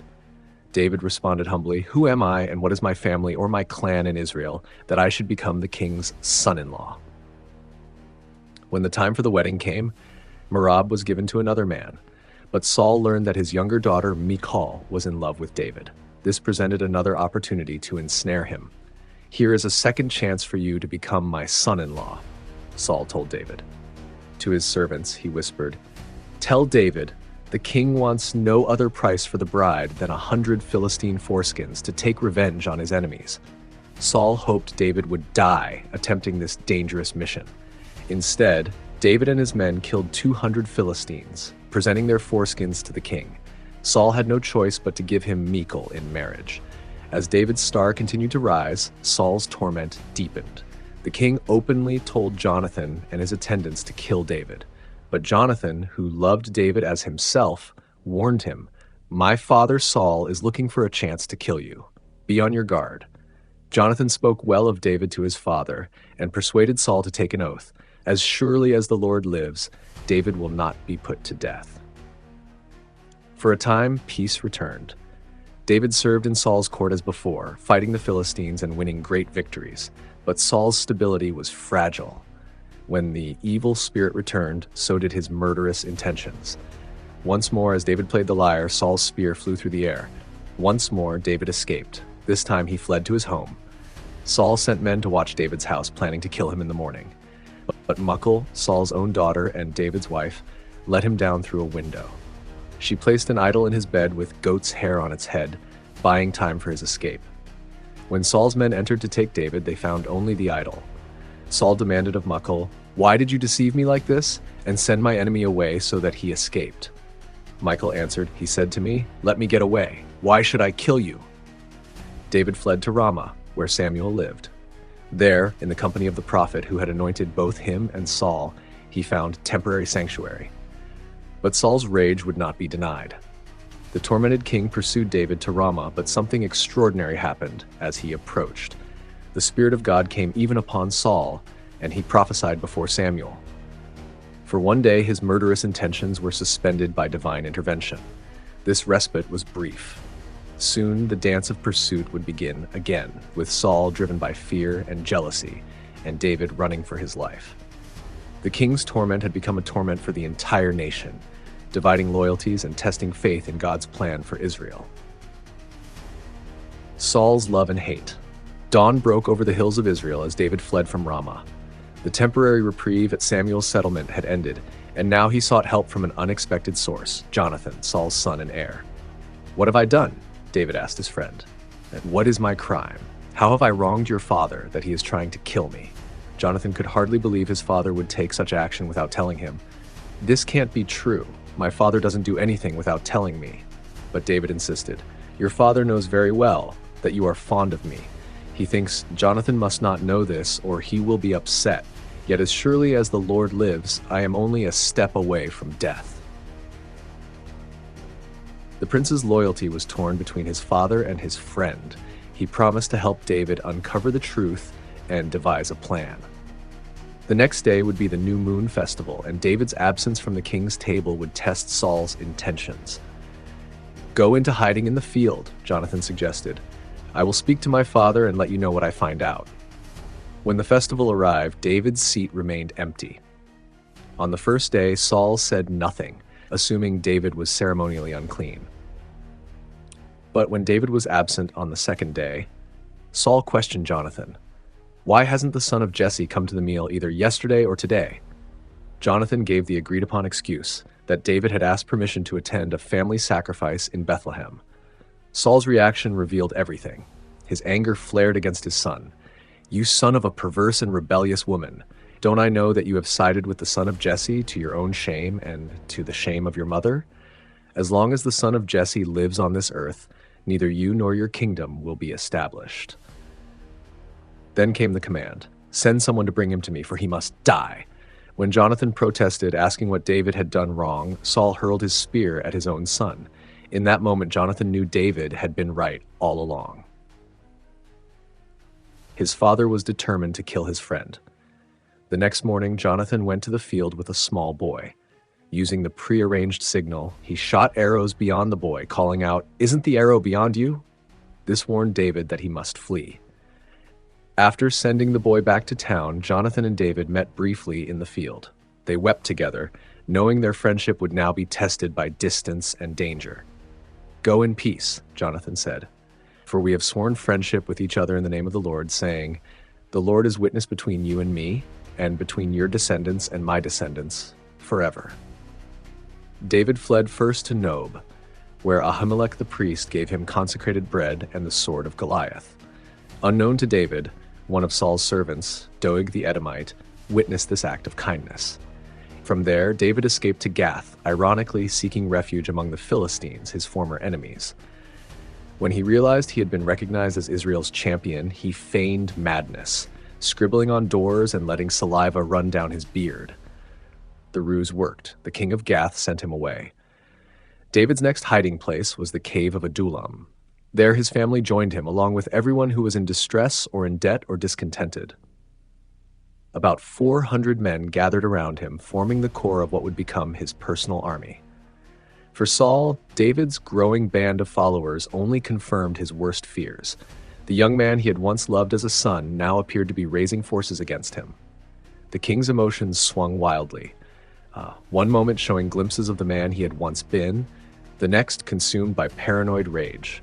In a rare moment of clarity, Saul addressed his officials. "Listen, men of Benjamin, will the son of Jesse give all of you fields and vineyards? Will he make all of you commanders of thousands and commanders of hundreds? Is that why you have all conspired against me?" No one answered the king's accusations. Saul's mind had created a conspiracy where none existed. The tragedy deepened as the man chosen to lead Israel now saw enemies in every shadow. Back in the wilderness, David moved from place to place, staying one step ahead of Saul's pursuit. The love that had once bound king and subject had twisted into something dark and dangerous. Yet even as Saul's hatred grew, a portion of the nation's heart began to turn toward the fugitive, who would one day wear the crown: Goliath. The valley stretches wide and empty, a dusty expanse under the burning sun. On one side, the Philistine army stands in tight formation. Spears and shields catch the light, rows of men shifting uneasily.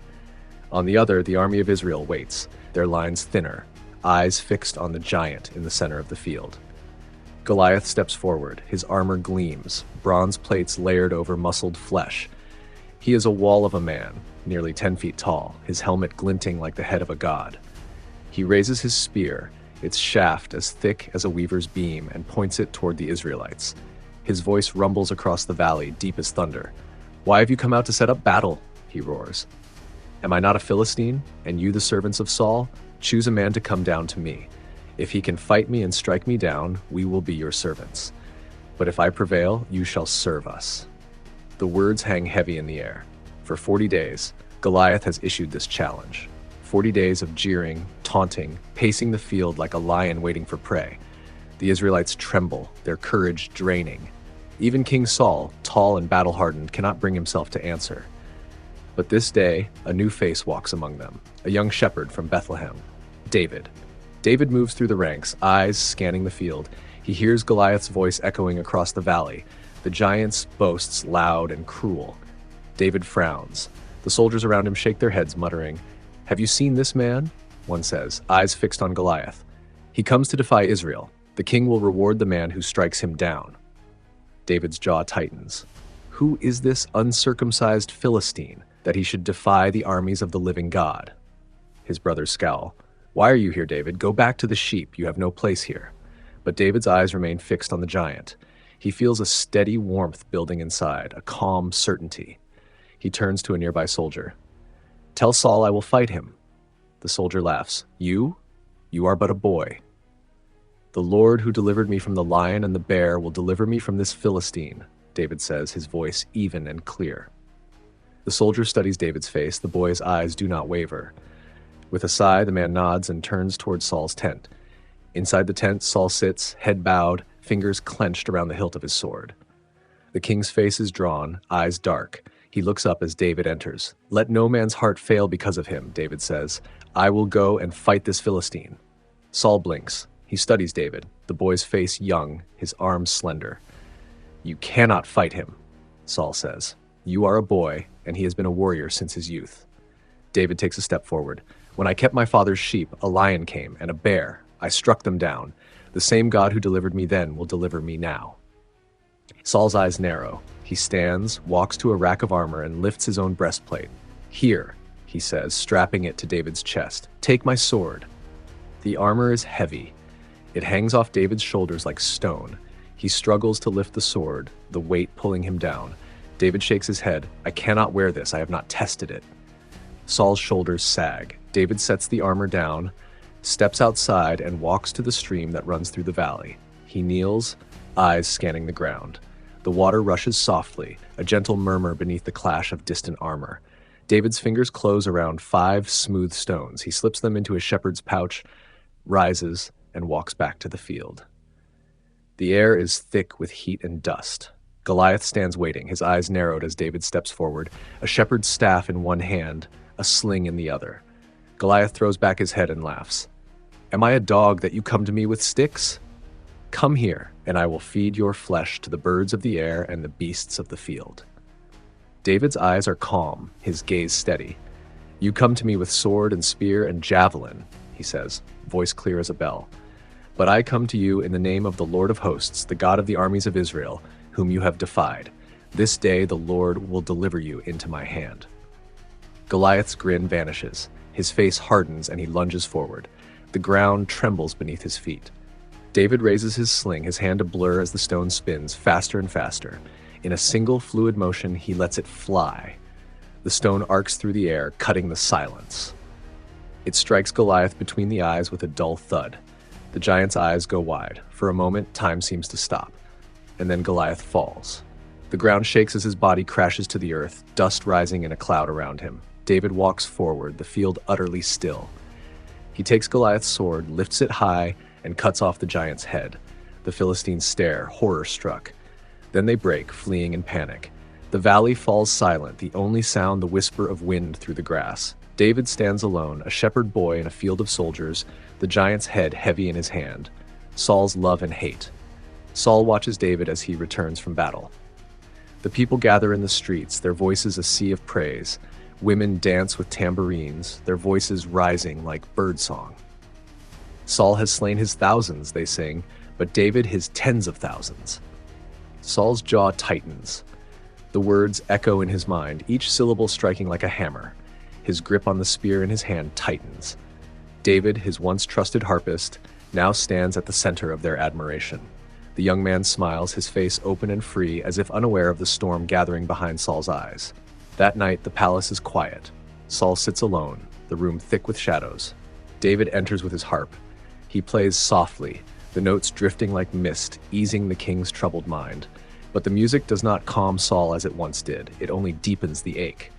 Each note reminds him of what he has lost. The favor of God, the loyalty of his people, the legacy he once believed was his. David's fingers move over the strings. The melody swirls and dips, a gentle lullaby. Saul watches him. The flicker of torchlight dances over David's face. In that moment, Saul is torn. David is like a son to him, a brave, loyal, gifted young man who brings comfort in Saul's darkest hours. Yet David is also a threat, a rising star whose light casts a shadow over Saul's own. Saul's eyes drop to the spear resting beside him.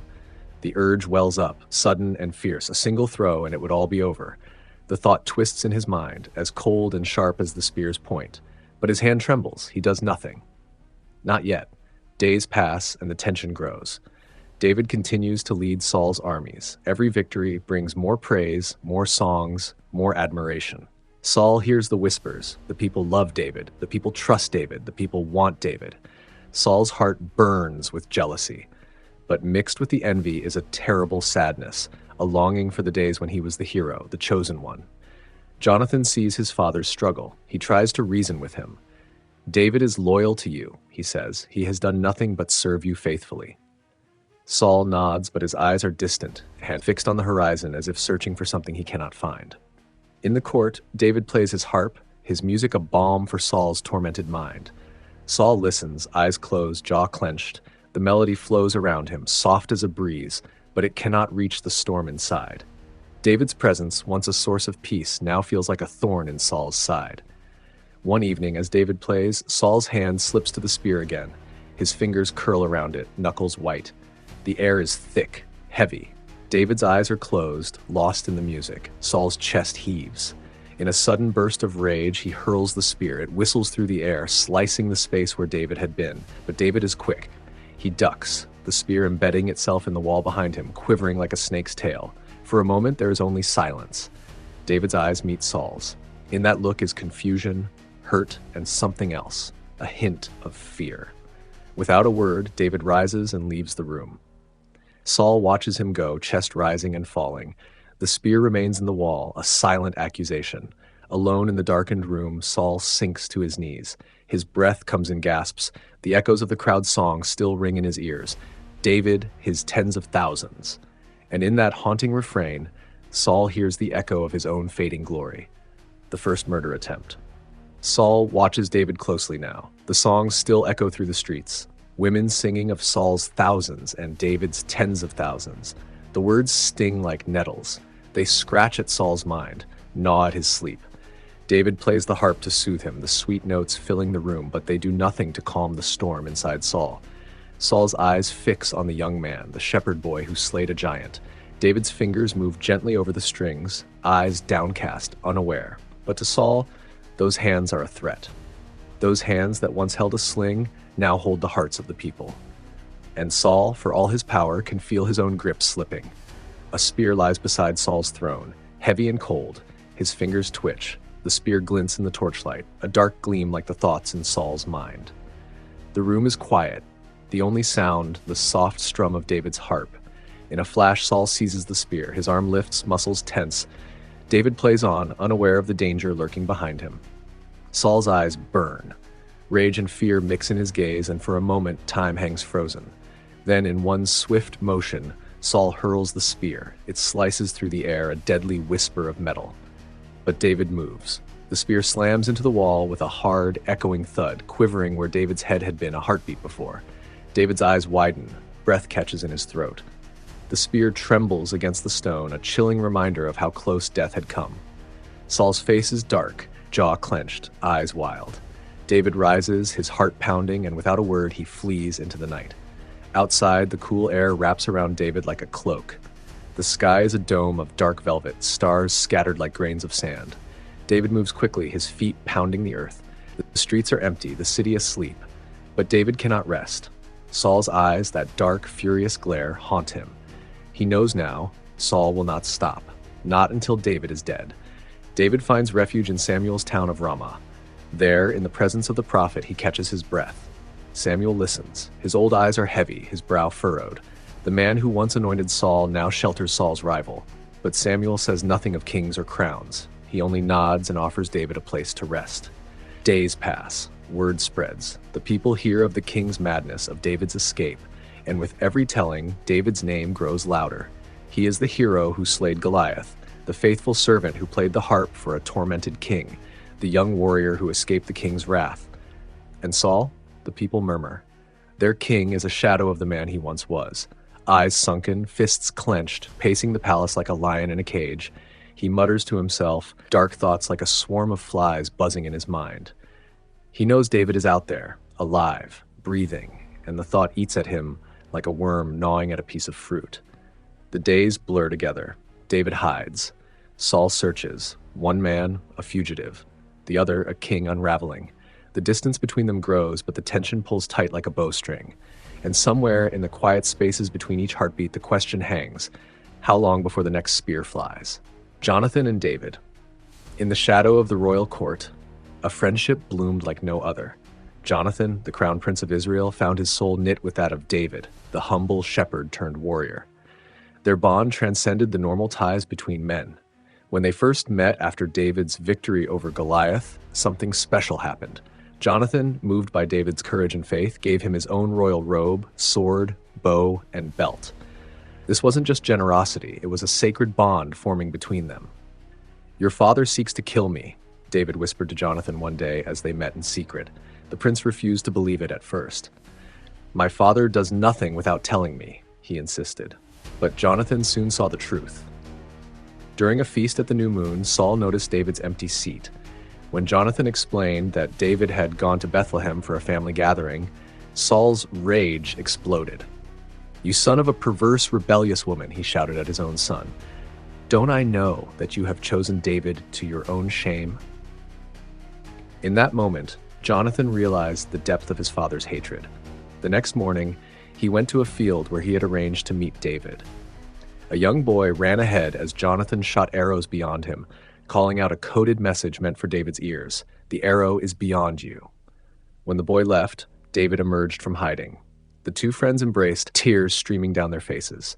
"Go in peace," Jonathan told him. "The Lord is witness of the bond between us and our children forever." They never knew it then, but this would be their last peaceful meeting. Jonathan returned to the palace and his duty to his father. David fled into the wilderness. Their paths had split, but their hearts remained as one. Saul's daughter, Michal. While Jonathan loved David as a brother, Michal loved him with a woman's heart. She was Saul's younger daughter, and her eyes followed David whenever he walked through the palace halls. Saul noticed her longing glances. A plan formed in his mind, not one of blessing, but of doom. "I will give her to him," Saul told his servants, "that she may be a snare to him." When David heard the king would make him his son-in-law, he bowed his head. "Who am I, and what is my family, that I should be the king's son-in-law?" His words spoke of humility, but perhaps also caution. Saul set a bride price, not gold or silver, but the foreskins of 100 Philistines. He hoped David would fall by their swords, but David and his men killed 200 Philistines instead, doubling what Saul had asked. and so Michal became David's wife. For a brief time, there was joy in their home, but Saul's hatred grew like a poisonous vine, choking any chance of peace. One night, the king sent men to watch David's house, planning to kill him in the morning. Michal saw them from her window. "If you don't escape tonight, tomorrow you will be dead," she warned her husband. With quick hands, she helped David through a window. Then she placed an idol in their bed, covering it with clothes and goat's hair to look like a sleeping man. When Saul's men broke in the next morning, they found only Michal's clever decoy. "Why did you deceive me?" Saul later demanded of his daughter. "He threatened me," she lied, trying to save herself from her father's anger. Yet in saving David's life, Michal lost his presence. Years would pass before she saw her husband again, and by then, much would have changed between them. Saul's growing madness. The halls of the palace grew quiet. Where music and laughter once echoed, now only whispers dared to break the silence. Servants crept like shadows, fearful of catching the king's eye. Saul sat for hours on his throne, fingers clenching the armrests, eyes darting at every movement. The spirit that troubled him came more often now, wrapping his mind in dark thoughts. "He's out there," Saul would mutter to his advisors. "David waits to take my crown. My own son conspires with him. My daughter betrayed me for him." When reports came that David had been spotted in one place or another, Saul would gather his men with sudden energy. 3,000 chosen soldiers would march with him, searching mountains and valleys, caves and woods. One morning, as dawn broke over the hills, a scout rushed to Saul's tent. "We've found him. David camps by the springs of En-gedi." Saul's eyes gleamed. "The Lord has delivered him into my hands." But rational thoughts slipped away more easily now. Sometimes Saul would stand in the middle of a village, having forgotten why he came. Other times he would order his men to kill innocent people who he claimed were hiding David. His closest advisors exchanged worried glances as their king ranted about conspiracies. Gone was the tall, handsome leader who had once saved them from the Ammonites. In his place stood a bent figure, gray before his time, jumping at shadows. At night, alone in his tent, Saul sometimes remembered who he had been. In those quiet moments, tears would come. But morning always brought back the madness, and with it, the hunt for David would begin again. David in hiding. The wilderness became David's home. Rocky hills and barren valleys, caves and dry riverbeds, these were his palace now. With him traveled a growing band of men, about 400 at first, later 600. They were the distressed, the indebted, the bitter of soul. "Why follow me?" David asked them when they first came. "I have no land to give you, no treasures to share." A weathered man stepped forward. "We've seen your heart. You fight for what's right. That's worth more than gold." Daily life took on a simple rhythm.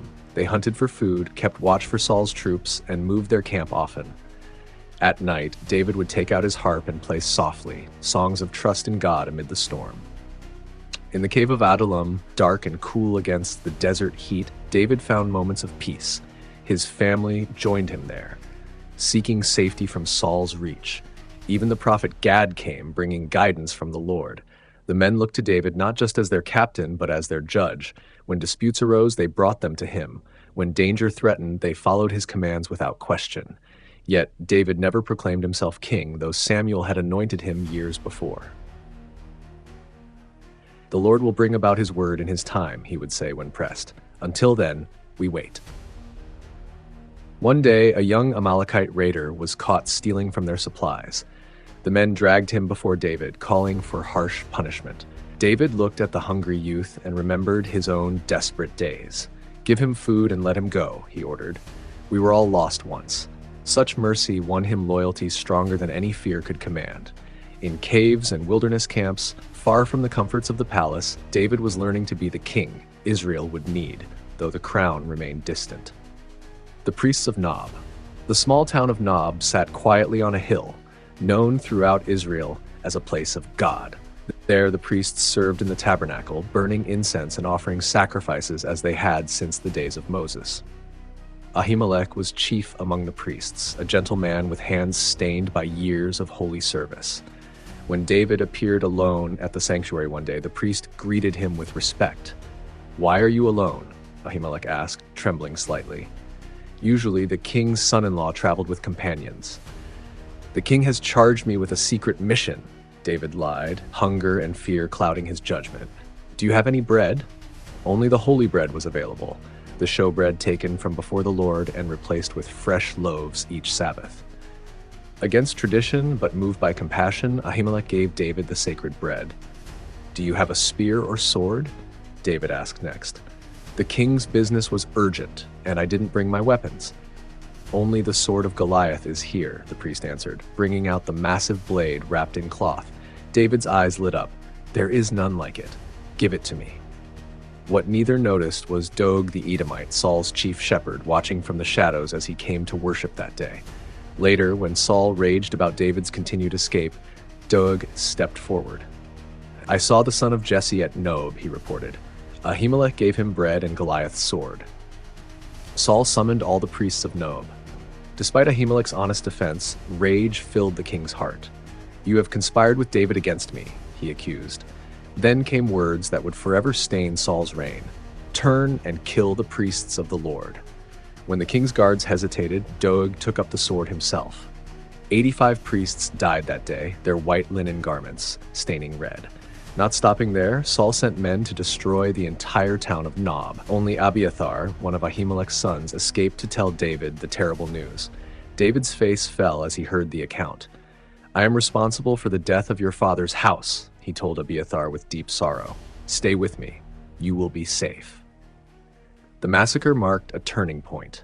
No longer was this simply a jealous king chasing a rival. Saul had struck against the Lord's anointed servants, crossing a line from which there could be no return. The caves of Adullam. The cave's mouth opened like a giant's yawn in the side of the hill. Inside, the air stayed cool even when summer sun baked the land outside. Water dripped somewhere in the darkness, a steady rhythm marking time. This was Adullam, where David gathered his growing force. Men flowed to him like streams to a river, each with his own story of hardship or hope. "My brothers, my father's house has joined us," David announced one evening as they sat around flickering fires. "But I worry for their safety." After thought and prayer, David traveled to Moab, east of the Dead Sea. "Please let my father and mother stay with you until I know what God will do for me," he asked the king there. The Moabite ruler agreed, providing sanctuary for Jesse's household. Back at Adullam, David shaped his band of outcasts into a disciplined force.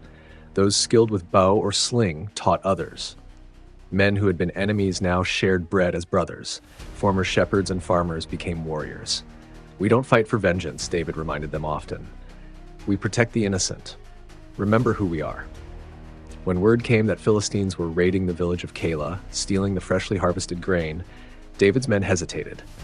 "We're safe here," one argued. "Why risk ourselves for strangers?" David sought God's guidance, then told his men, "We go to save Keilah." The battle was swift and decisive. The surprised Philistines fell before David's force, and the people of Keilah welcomed their saviors with joy. Yet safety proved fleeting. A messenger arrived breathless. "Saul has heard you're in Keilah. He comes with an army." Again, David sought divine wisdom. "Will the people of Keilah surrender me to Saul?" he asked. The answer came with painful clarity. They would. So once more, David and his men, now 600 strong, returned to the wilderness and its caves. They became like ghosts, appearing to help villages in need, then vanishing before Saul's forces could arrive. In those hard days, the caves of Adullam taught David lessons no palace could. How to lead men whose loyalty came not from duty but from choice. How to find water in dry places. How to trust God when the future remained hidden in shadow. The hunt for David had become Saul's obsession. Fields lay unharvested as men were called to join the king's pursuit. The borders went unguarded while Israel's army combed the wilderness for one man. After months of fruitless searching, Saul received word that David had been spotted in the wilderness of En-Gedi, where steep cliffs met the Dead Sea. With 3,000 chosen men, the king set out immediately. The journey was hard, the terrain harsh. When Saul needed to relieve himself, he entered a large cave alone, unaware that deep in its shadows David and some of his men were hiding. "Look," whispered one of David's men, "the Lord has delivered your enemy into your hands. Do to him as seems good to you." David crept forward silently, knife in hand. Saul's back was turned. One quick thrust would end the conflict forever. Instead, David cut off a corner of Saul's robe. Later, even this small act troubled his conscience. "I should not have raised my hand against the Lord's anointed," he told his disappointed men. When Saul left the cave, David followed at a safe distance. Then he called out across the ravine, "My lord the king!" Saul turned, squinting in the bright sun. There stood David, bowing low, the piece of royal robe held high. "Why do you listen to men who say, 'I seek to harm you'?" David called. "This day your life was in my power in the cave, but I spared you." He held up the cloth. "I cut off the corner of your robe, but did not take your life. Let the Lord judge between us." Something broke in Saul then. The madness cleared from his eyes like storm clouds parting. "Is that your voice, David, my son?" he called, tears streaming down his weathered face. "You are more righteous than I," Saul admitted. "You have rewarded me with good when I repaid you with evil." For a moment, the old Saul returned, the humble man who had once hidden among the baggage rather than claim his crown. "I know that you shall surely be king," he acknowledged, "but swear to me that you will not cut off my descendants." David gave his oath. The two parted in peace, Saul returning to Gibeah, David remaining in the strongholds of the wilderness. But both men knew the peace was fragile. Though genuine, Saul's moment of clarity would fade. The darkness would return, and with it the hunt would begin again. The encounter at En-Gedi. The wilderness of En-Gedi stretched like a rumpled blanket along the western shore of the Salt Sea. Cliffs rose sharply from the water, their faces cut with deep wadies and hidden caves. Springs of fresh water created lush oases where date palms and balsam trees thrived. Despite its beauty, this was a land of danger, of sudden flash floods and narrow paths where a single misstep meant death on the rocks below. It was here that David's band continued to evade Saul, moving like shadows among the caves and ravines. Though their first encounter at En-Gedi had ended in temporary peace, Saul's madness soon returned stronger than before. Once again, the king gathered 3,000 chosen men and set out to hunt David. They made camp near a great rock outcropping known to shepherds as the Hill of the Wild Goats. David sent scouts ahead who returned with news. Saul's army sleeps in the valley below. The king's tent stands in the center, guarded by Abner, the commander. When darkness fell, David turned to Abishai, one of his most trusted men. "Will you come with me?" he asked quietly. The two crept down into Saul's camp. The night was unusually dark, with clouds hiding the moon and stars. Guards who should have been alert dozed at their posts, overcome by a deep sleep sent from the Lord. David and Abishai moved between the sleeping soldiers like ghosts until they reached the king's tent. There lay Saul, his spear stuck in the ground near his head. Abner and the rest of his bodyguards slept around him. "God has delivered your enemy into your hand this day," Abishai whispered. "Now please, let me strike him once with the spear, right to the earth." Look, I won't need to strike him twice." David looked down at the sleeping king, the man who had welcomed him to the palace years ago, who had given him his daughter in marriage, who had tried to kill him countless times since. For the second time, Saul's life lay in David's hands. "Do not destroy him," David whispered back. "Who can stretch out his hand against the Lord's anointed and be guiltless? As the Lord lives, the Lord shall strike him, or his day shall come to die, or he shall go out to battle and perish. The Lord forbid that I should stretch out my hand against him." Instead, David took Saul's spear and the water jug that sat near his head. Then they slipped away as silently as they had come. When they had reached a safe distance, David climbed to the top of a hill opposite the camp. In the early dawn light, he called out, "Abner, will you not answer?" The commander jolted awake. "Who calls to the king?" he demanded. "Are you not a man?" David taunted. "Why then have you not guarded your lord the king? Now see where the king's spear is, and the jug of water that was by his head." Saul recognized David's voice. "Is this your voice, my son David?" he called. "It is my voice, my lord," David replied. "Why does my lord pursue his servant? What have I done?" Once more, Saul's hard heart softened. "I have sinned," he admitted. "Return, my son David. I will harm you no more, because my life was precious in your eyes this day." "Here is the king's spear," David called. "Let one of the young men come over and get it." "May you be blessed, my son David," Saul responded. "You shall both do great things and still prevail." So Saul returned home. But David, knowing the king's changes of heart never lasted, went his way with his men. The wilderness would remain his home, for the peace between them was as fragile as morning mist under the desert sun. Samuel's death. Word spread quickly across the hills and valleys of Israel. Samuel the prophet was dead. The man who had led the nation for decades, who had anointed both Saul and David as kings, had breathed his last breath. People streamed to Ramah from every tribe and town. They came with tears and memories, with stories of how the prophet had touched their lives. All Israel gathered to mourn him, laying his body to rest near the home where he had lived. For Saul, the news hit like a physical blow. Samuel had been his guide, his judge, and sometimes his harshest critic. Though their relationship had fractured years ago, some part of Saul had always hoped for reconciliation. Now that hope was gone. The last connection to his early days as king, to the time when God's favor had rested on him, had vanished like morning dew. In the hills of the wilderness, David also received the news with profound grief. It was Samuel who had poured oil on his head and whispered the unbelievable words, "The Lord has chosen you to be king over his people." Through years of hiding and hardship, the knowledge that Samuel prayed for him had given David strength. Now that support was gone. For ordinary Israelites, Samuel's death marked the end of an era. He was the last of the judges, a living link to the time before kings ruled the land. With him died memories stretching back to the days when the ark had still dwelt at Shiloh. In the wake of Samuel's passing, a strange quiet fell over Israel. Border raids from neighboring peoples slowed, as if even enemies paused to acknowledge the great man's death. Saul, seeking to honor Samuel's memory and perhaps ease his own conscience, renewed his efforts to follow the law. He drove out mediums and spiritists from the land, enforcing the old prohibition against those who claimed to speak with the dead.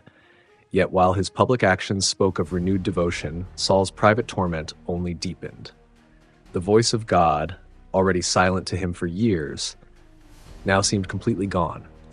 Samuel had been his last tenuous connection to divine guidance. Without that moorage, Saul drifted further into the darkness of his troubled mind. His pursuit of David temporarily forgotten, he sat for long hours on his royal seat, staring at nothing, speaking to no one.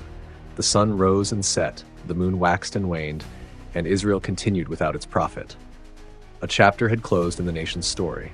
What would follow remained unwritten. The witch of Endor night covered the land like a shroud. Saul wrapped himself in common clothes, leaving his royal garments behind. With only 2 trusted men, he slipped away from the camp where Israel's army had gathered to face the Philistine threat. "Find me a woman who is a medium," he had told his servants earlier that day, desperation edging his voice. When they mentioned one living near Endor, he decided to go under cover of darkness. The Philistine army had assembled at Shunem, their numbers vast. Looking down from Mount Gilboa, Saul felt fear grip his heart like never before. He had sought guidance from the Lord through dreams, through the Urim, through prophets, but heaven remained silent. Samuel was dead. God had turned away. Only forbidden paths remained. The journey to Endor was dangerous, requiring Saul and his companions to circle behind the Philistine camp. One wrong step, one noise could mean discovery and death. Yet fear drove the king forward. They found the woman's dwelling cut into the side of a hill, light from a small oil lamp flickering through the doorway. When Saul knocked, she opened cautiously, eyeing the 3 men with suspicion. "Please conduct a séance for me," Saul requested, keeping his face partially hidden. "Bring up for me the one I shall name." The woman hesitated. "Surely you know what Saul has done," she replied, "how he has cut off the mediums and spiritists from the land. Why then do you lay a snare for my life to cause me to die?" "As the Lord lives, no punishment shall come upon you for this," Saul swore. "Whom shall I bring up for you?" she asked. "Bring up Samuel." As the woman began her incantations, something unexpected happened. She suddenly screamed, her face draining of color. "Why have you deceived me?" she cried. "You are Saul." "Don't be afraid," the king assured her. "What do you see?" "I see a divine being coming up from the earth," she whispered. "What does he look like?" "An old man wrapped in a robe." Saul knew then that Samuel had indeed appeared. He bowed with his face to the ground in reverence. From the shadows came a voice Saul had not heard since before Samuel's death, yet unmistakably his. Why have you disturbed me by bringing me up?" "I am deeply distressed," Saul replied, voice breaking. "The Philistines make war against me. God has departed from me and does not answer me anymore. I called you to tell me what to do." Samuel's response held no comfort. "Why do you ask me when the Lord has turned from you and become your enemy? The Lord has done what he spoke through me. He has torn the kingdom from your hand and given it to David." The words that followed fell like hammer blows. "Tomorrow you and your sons will be with me, and the Lord will also deliver the army of Israel into the hand of the Philistines." Saul collapsed, strength draining from his body. He had not eaten all day or night, and now the terrible prophecy broke what remained of his will. The medium, seeing his condition, urged him to eat something. She prepared a meal, pressing him until at last he agreed. As Saul ate the woman's bread in the flickering shadows, he knew he was sharing his last meal. Dawn would bring his final battle, and with it, the end of all his hopes. The Philistine threat. The land grew tense as word spread among the tribes of Israel. The Philistines were gathering their forces in unprecedented numbers. Their chariots and horsemen filled the coastal plains, their spears catching the sunlight like a forest of metal. This was no mere raid or border skirmish. The Philistines had come to crush Israel once and for all. Saul watched from the heights of Mount Gilboa as enemy camps sprawled across the valley of Jezreel. His weathered face, once handsome and proud, now bore deep lines of worry. Scouts brought reports each hour, each more troubling than the last. The Philistine army had grown larger than anyone had seen before, their weapons more deadly, their warriors more numerous. The king gathered his commanders in his tent as night fell. Lamplight cast long shadows on their grim faces. These men had stood by Saul through decades of warfare. But tonight was different. Fear hung in the air like a heavy mist. The usual strategies and tactics seemed pointless against such overwhelming odds. Outside, the soldiers of Israel prepared for battle with quiet determination. They sharpened swords, checked leather straps on armor, and spoke in hushed tones. Many prayed to the God who had delivered them so often before. But doubt crept through the camp like a chill wind. Their king no longer carried the blessing of the Lord. The prophet Samuel was dead. And David, their greatest warrior, now lived among the very Philistines they faced. Saul's sleep that night came in fitful bursts, haunted by dreams of defeat. He saw his sons fall on the battlefield, his kingdom in ruins, his name forgotten. When dawn broke over the eastern hills, he rose with a heavy heart. The weight of his armor felt impossible as servants strapped it to his aging body. The armies took their positions as morning mist still clung to the valley. Saul positioned his forces on the slopes of Gilboa, hoping the high ground would give them some advantage. His son Jonathan commanded the right flank, brave as always, showing no fear despite the odds. For a moment, Saul felt a surge of pride watching him. At least in his son, he had not failed. Trumpets sounded across the valley. The earth seemed to tremble as the Philistine army began to advance. Their orderly lines stretched horizon to horizon, the morning sun glinting off helmets and spear tips. Saul clutched the hilt of his sword, knuckles white beneath his battle gloves. A strange calm settled over him, the quiet clarity of a man who sees his end approaching. The Philistines moved steadily forward, their drums beating in rhythm to their march. Archers took position at the front of Israel's forces, drawing their bows with practiced precision. Saul raised his hand, waiting for the enemy to come within range. Every heartbeat seemed to stretch into eternity. His hand dropped. The sky darkened with arrows. The battle for Israel's future had begun, and deep in his heart, Saul knew it would be his last. As the armies clashed below, the king of Israel stood tall on the mountainside, watching as destiny unfolded before him, a destiny he had once embraced with hope, but now faced with only dread. David, among the Philistines. Miles away from the gathering storm at Gilboa, David found himself in a precarious position. For over a year, he had lived in Ziklag, a town given to him by Achish, king of Gath. The same Philistines who now marched against his people had become his reluctant protectors. David's band had grown to 600 men, with families and livestock. They lived in an uneasy peace, raiding Israel's enemies to the south while convincing Achish they attacked Israelite settlements. This dangerous game of deception had sustained them, but now everything hung in balance. Achish had summoned David to join the massive Philistine army gathering for the final assault on Israel. With a heavy heart, David had marched with his men, trapped between impossible choices. To refuse meant certain death at Philistine hands. To fight meant raising his sword against his own people, perhaps against Saul himself. The morning air filled with dust from thousands of marching feet as David and his men took their place in the rear of the Philistine formation. His warriors exchanged troubled glances, their loyalty to David now pulling them toward an unthinkable act, war against their own brothers. Providence came in an unexpected form. The Philistine commanders, upon seeing David and his Hebrews among their ranks, protested to Achish. "Send these men back," they demanded. "They will turn against us in battle to win favor with their master Saul." Their distrust, born of wisdom, became David's salvation. With feigned reluctance but internal relief, David accepted Achish's apology in order to return to Ziklag. As they marched away from the assembling armies, his men's spirits lifted with each step that carried them from the looming conflict. Yet fate held one more twist. Upon returning to Ziklag after 3 days' journey, they found the town in smoking ruins.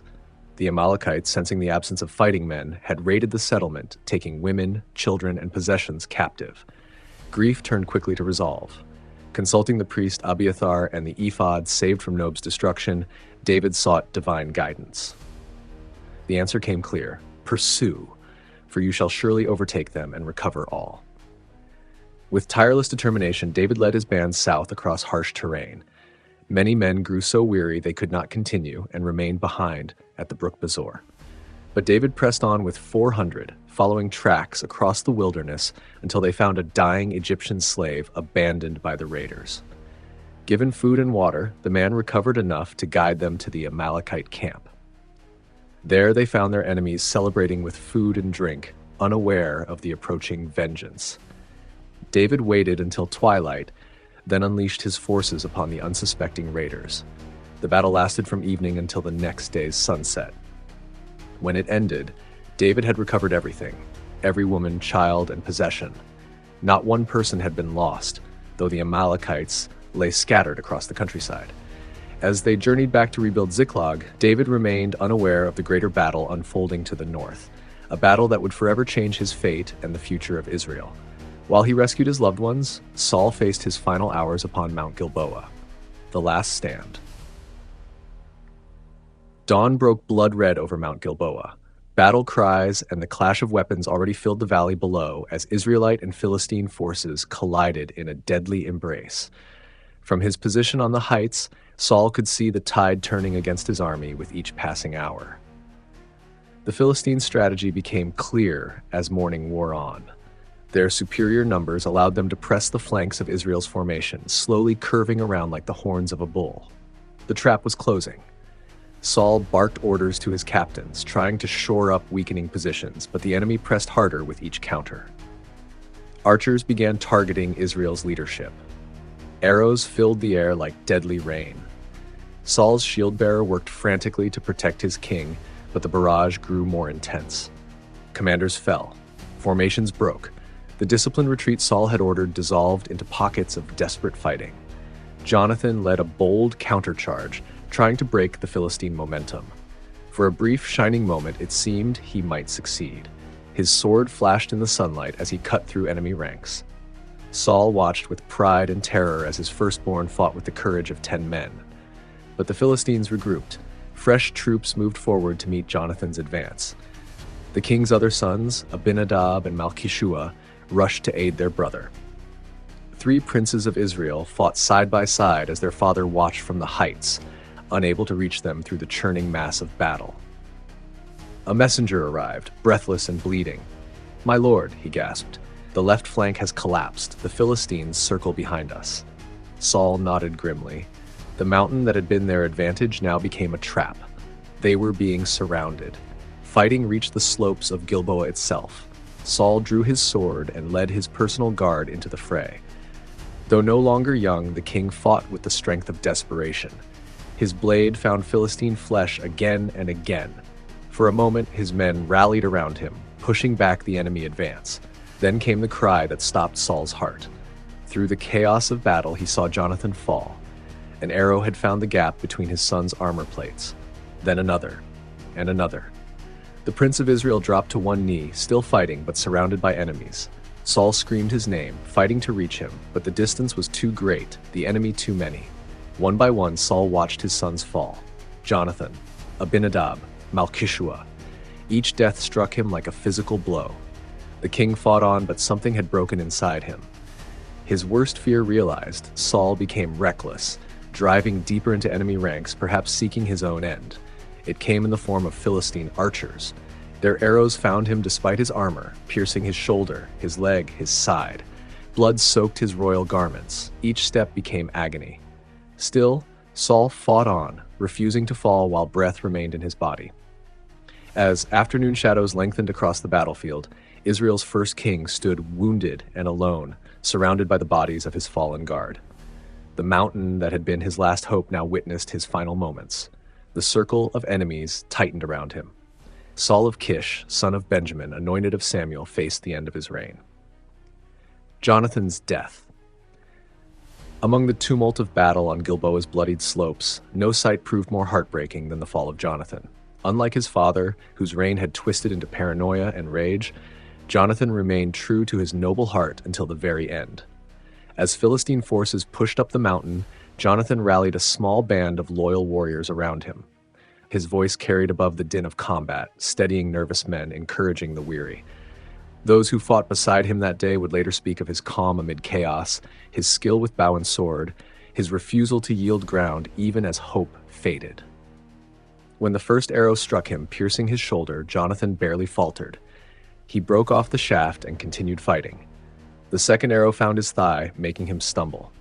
Still, he stood, shield raised, protecting younger soldiers as they fell back to more defensible ground. The third arrow could not be ignored. It struck near his heart, driving deep.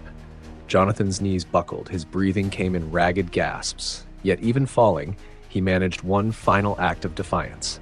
His bow sang one last time, taking a Philistine commander with him as he collapsed. Around him, his men fought desperately to protect their fallen prince. One by one, they died where they stood, forming a circle of bodies around Jonathan. In his final moments of consciousness, he thought not of glory or kingdom, but of David, his friend, his brother in spirit. A gentle smile crossed his face as darkness claimed him. Word of Jonathan's fall spread quickly through what remained of Israel's army. Men who had fought bravely began to lose heart. If Jonathan, skilled, beloved Jonathan, could fall, what hope remained for any of them? Far away in the Philistine territories, David sat unaware, celebrating the rescue of his family from Amalekite raiders. He could not know that his dearest friend lay cold on a mountainside, or that the man who had hunted him for years fought his final battle.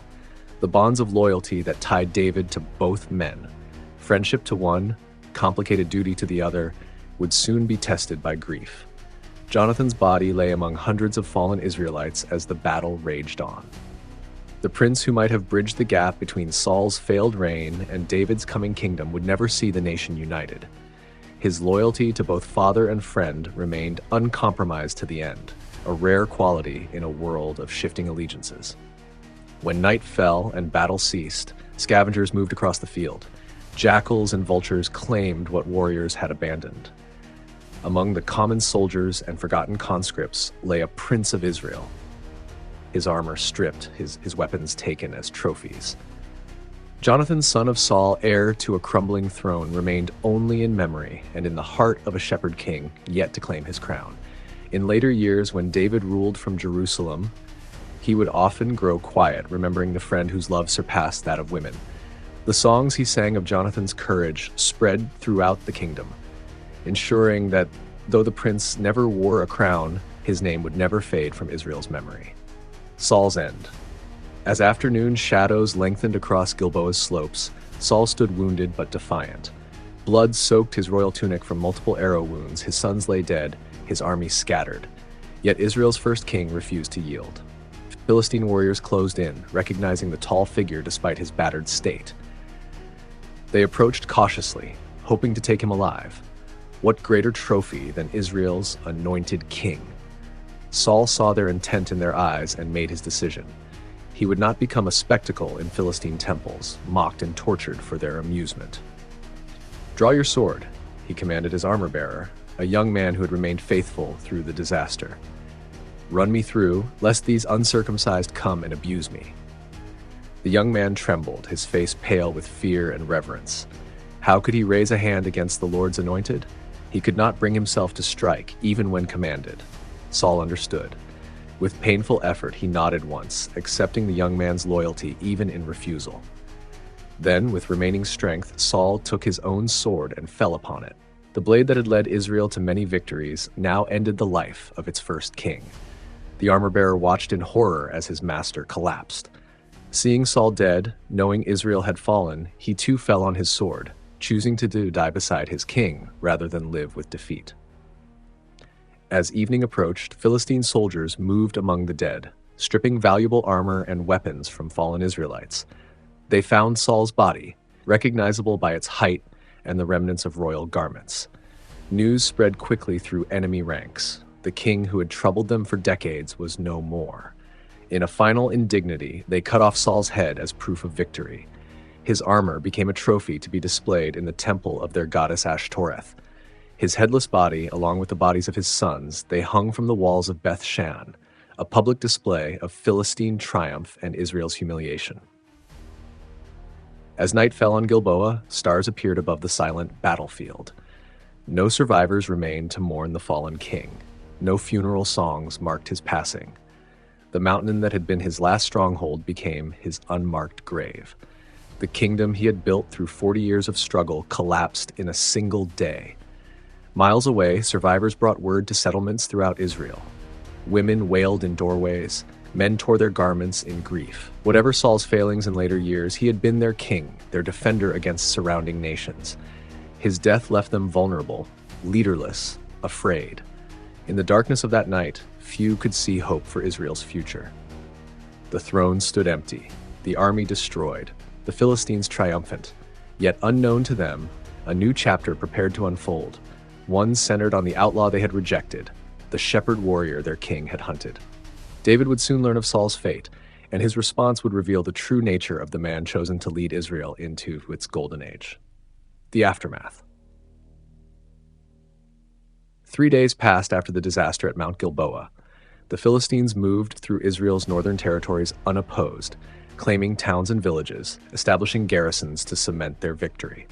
At Beth-shan, the bodies of Saul and his sons remained displayed on the city walls, decomposing in the sun. A brutal reminder of Israel's defeat. Across the Jordan River in the town of Jabesh-Gilead, elders gathered and whispered counsel. This settlement held a special debt to Saul. Decades earlier, when they faced destruction from the Ammonites, Saul had led his first military campaign to rescue them. That memory remained strong among their elders. "We cannot leave him there," one great warrior insisted. "Not after what he did for us." Under cover of darkness, the bravest men of Jabesh-Gilead crossed the river. They traveled all night, avoiding Philistine patrols, carrying only weapons for defense and tools for their grim task. Reaching Beth-shan before dawn, they moved silently to the city walls. The Philistine guards, celebrating their victory with wine, had grown careless.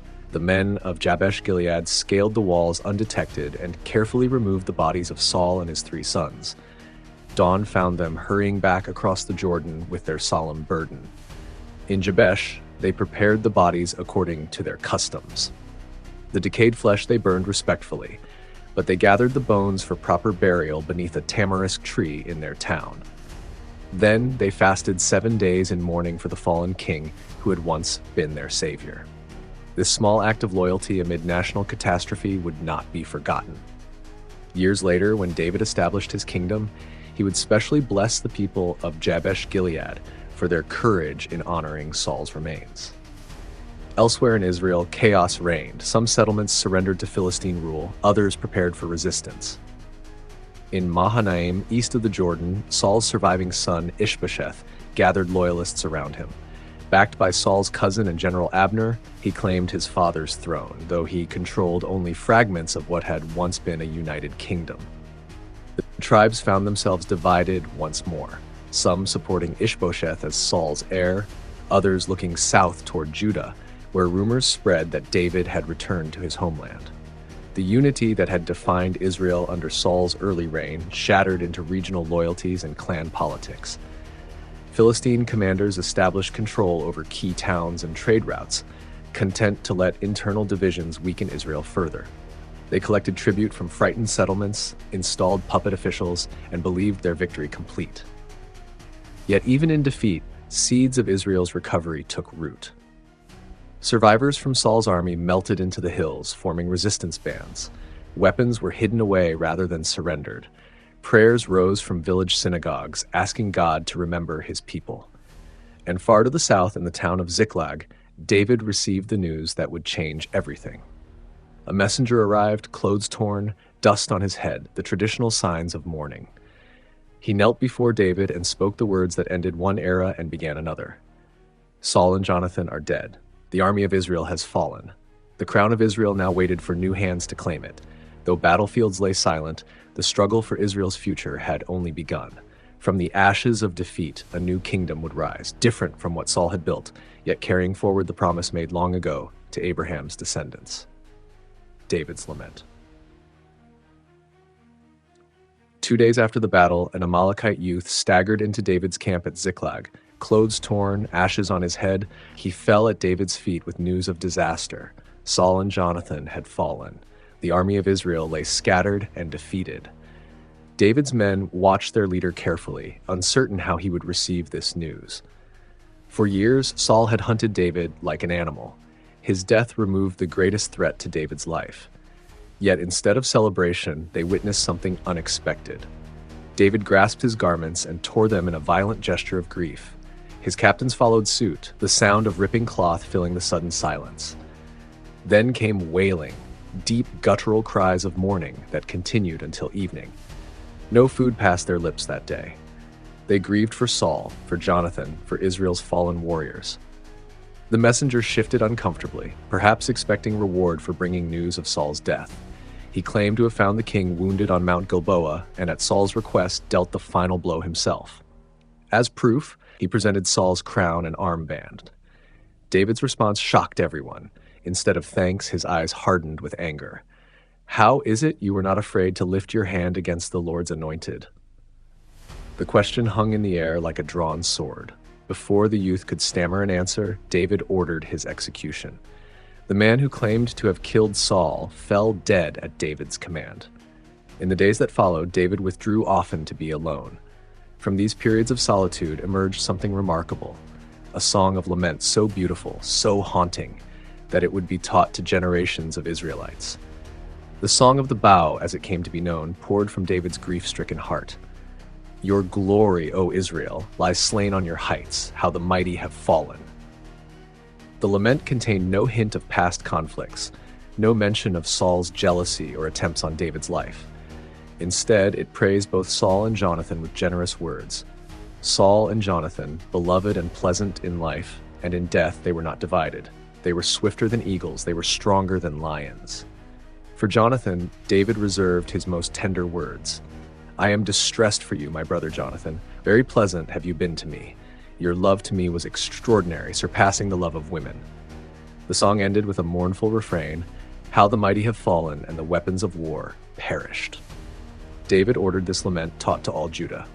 In markets and homes, on hillsides where shepherds watched flocks, the song spread. People who had feared Saul in his dark final years remembered instead his early courage, his impressive stature, his victories against their enemies. In this act, David revealed his heart. Despite years as a hunted fugitive, he honored the office Saul had held. Whatever personal grievances existed between them, David refused to rejoice in the death of God's anointed king. This choice revealed much about the man who would soon wear Israel's crown. In an age when victors typically cursed the memory of fallen opponents, David chose respect and honor. This generosity of spirit would become a hallmark of his reign, winning him loyalty beyond what force or fear could command. The Song of the Bow preserved the memory of Saul and Jonathan with dignity.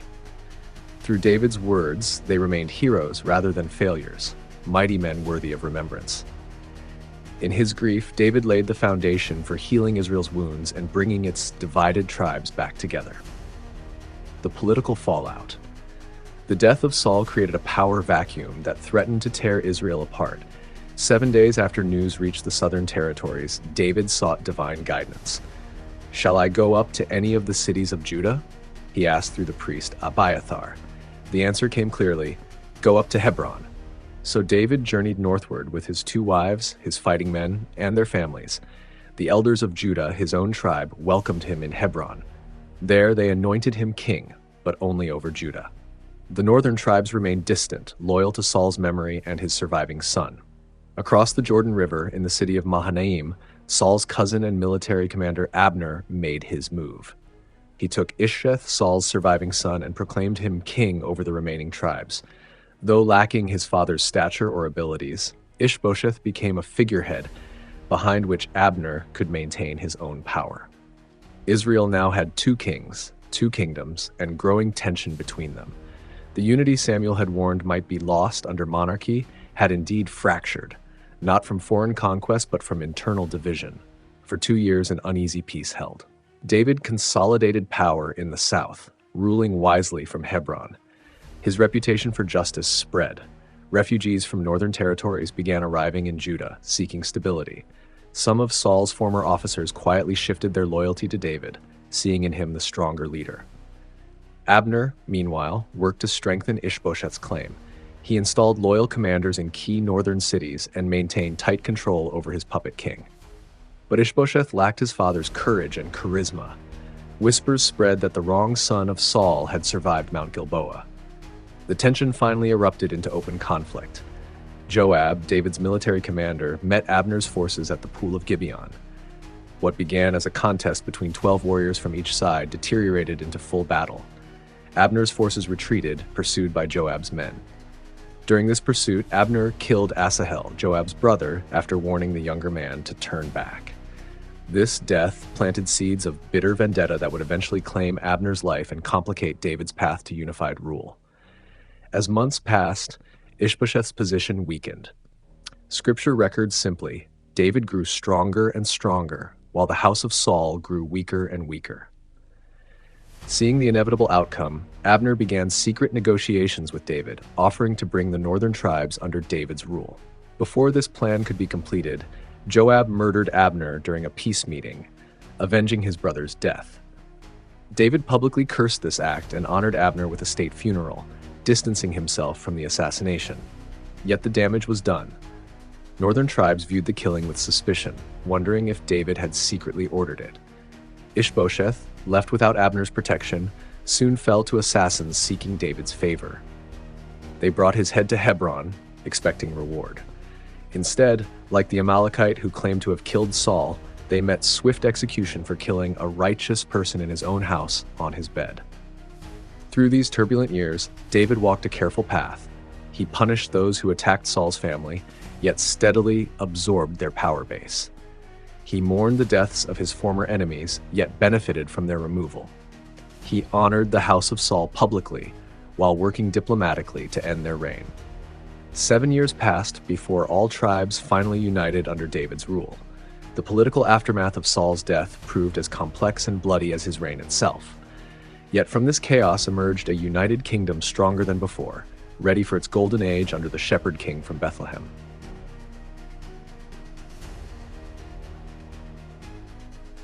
Beneath the political turmoil following Saul's death lay deeper questions. What spiritual lessons could Israel draw from the tragedy of their first king? How should they understand God's role in Saul's rise and fall? These questions troubled priests and prophets as they sought to guide a shaken nation. Saul's life represented a profound paradox. Chosen by God, he began with genuine humility, hiding among baggage when called to kingship. The Spirit of God came upon him powerfully in those early days. He prophesied among prophets, led Israel to military victories, and showed moments of true nobility. Yet something had broken within him. Impatience led to unauthorized sacrifice at Gilgal. Pride fueled disobedience regarding the Amalekites. Jealousy toward David corrupted his judgment. By his final years, the king who once prophesied with God's Spirit consulted a medium at Endor, an act forbidden by the very law he was meant to uphold. Scribes recording Israel's history saw in Saul's story a warning about the human heart's capacity for self-destruction. His tragedy wasn't lack of opportunity or divine abandonment, but his own choices that gradually separated him from God's presence and purpose. From settlement to settlement, priests taught that even God's anointed could fall through disobedience. No position, no matter how exalted, placed one beyond the requirement of faithful obedience. This lesson would echo through Israel's history, challenging future kings to remember Saul's fate. Yet alongside this warning emerged something unexpected: compassion for Saul's struggles. David's lament set the tone, honoring the fallen king despite their bitter history. This perspective recognized the complexity of human nature, the difficulty of leadership, the pressures that had weighed on Saul's shoulders. In quiet conversations around evening fires, Israelites spoke of how Samuel had anointed Saul, then publicly humiliated him. They discussed the burden of constant warfare, the loneliness of kingship, the crushing weight of divine expectations placed on a man chosen from obscurity to lead a nation. Some even wondered if Saul's greatest failing had been timing rather than character, the wrong man for that particular moment in Israel's journey. Perhaps he had been trapped between the fading era of judges and the emerging age of monarchy, never fully belonging to either world. As David established his reign, he seemed determined to learn from Saul's errors. Where Saul had grown distant from spiritual guidance, David kept prophets Nathan and Gad close as advisors. Where Saul had neglected worship, David made the Ark of the Covenant central to national life. Where Saul had let jealousy fester, David showed remarkable forgiveness toward enemies. Yet even David would eventually discover the same truth that had destroyed Saul. No king, however beloved by God, stands immune to temptation's pull or exempt from obedience's demands. The lesson of Saul's life would prove relevant even to Israel's greatest ruler. Perhaps Saul's most important spiritual legacy was unintended. He became the contrast that highlighted David's virtues. Without Saul's persecution, David might never have developed the resilience, wisdom, and dependence on God that defined his kingship. Without Saul's failures, Israel might never have fully appreciated David's faithfulness. In time, Saul's name faded from common speech.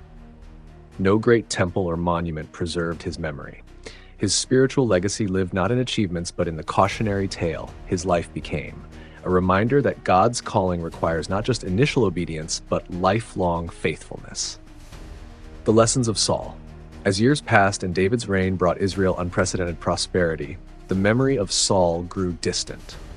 Children born after Mount Gilboa knew him only through songs and stories, yet the lessons from his turbulent life remained relevant for every generation that followed. Saul's journey from obscurity to throne to tragic end offered wisdom for anyone holding power or influence. His story whispered cautions that echoed through Israel's history, speaking to kings, priests, and ordinary people alike. The first lesson came from Saul's beginnings. Greatness often emerges from unexpected sources. The tall, handsome son of Kish hadn't sought the throne. He had been searching for lost donkeys when Samuel found him. His initial reluctance and humility had been genuine, his early success substantial. This reminded later generations that potential leaders might be found in fields or workshops rather than palaces or temples. Yet Saul also demonstrated how quickly power can change a person. The humble man who once hid among baggage eventually built a monument to himself at Carmel. The king who began seeking divine guidance eventually grew impatient with God's timing. Initial character, however promising, required constant nurturing to prevent corruption. Perhaps the most painful lesson from Saul's reign was how incremental disobedience led to spiritual disaster. No single moment marked Saul's fall from divine favor. Rather, a pattern emerged: small compromises, minor justifications, slight departures from Samuel's instructions. Each seemed reasonable in isolation. Each opened the door to greater deviations, until finally Saul found himself consulting a medium, crossing a line he would never have considered in his early years. This gradual decline warned future leaders about the danger of small compromises. Minor disobedience seldom remains minor. What begins as bending rules often ends in breaking them completely. Saul's relationship with David illustrated another crucial truth: insecurity destroys leadership. Despite David's loyalty and service, Saul could not celebrate the young man's success. Instead, he viewed David's rise as his own fall. This insecurity poisoned what could have been a powerful partnership, costing Israel decades of potential stability. The tragedy deepened because Saul occasionally recognized his errors. After David spared his life at En-Gedi, Saul wept openly, acknowledging David's righteousness. Yet these moments of clarity didn't last. Unable to sustain repentance or change direction permanently, Saul returned to destructive patterns despite knowing better. His struggle resonated with ordinary people who also found themselves repeating mistakes they sincerely wished to avoid. Saul's failures weren't monstrous or alien. They reflected common human weaknesses magnified by power and pressure. Jonathan's story, intertwined with his father's, offered a counterpoint. Though loyal to Saul, Jonathan recognized David's divine calling and supported it despite personal cost. His ability to place God's purposes above family loyalty or personal ambition stood in stark contrast to his father's desperate grip on power. In later centuries, when Israel's kingdom divided and faltered, prophets would look back to Saul as evidence that external success, military victories, territorial expansion, wealth, meant little without internal righteousness. A king might win battles yet lose his soul, might extend borders while his heart drifted from God. Perhaps the most hopeful lesson from Saul's tragic life emerged in how God worked through human failure. Despite Saul's mistakes, the divine plan continued unfolding. David's years as a fugitive prepared him for kingship in ways palace life never could have. Israel's experiences under Saul helped them appreciate David's leadership more fully. This revealed a profound truth about divine sovereignty. Human failures cannot ultimately derail God's purposes. The messianic line leading eventually to Jesus passed through David, not Saul. Yet Saul's reign proved necessary preparation for David's success. Even in tragedy, God's redemptive work continued. As shadows lengthened on Israel's golden age and new challenges emerged, the cautionary tale of their first king reminded each generation to guard their hearts, obey completely, embrace humility, and trust God's timing. Lessons as relevant in the bustling streets of Jerusalem as they had been on the blood-soaked slopes of Mount Gilboa.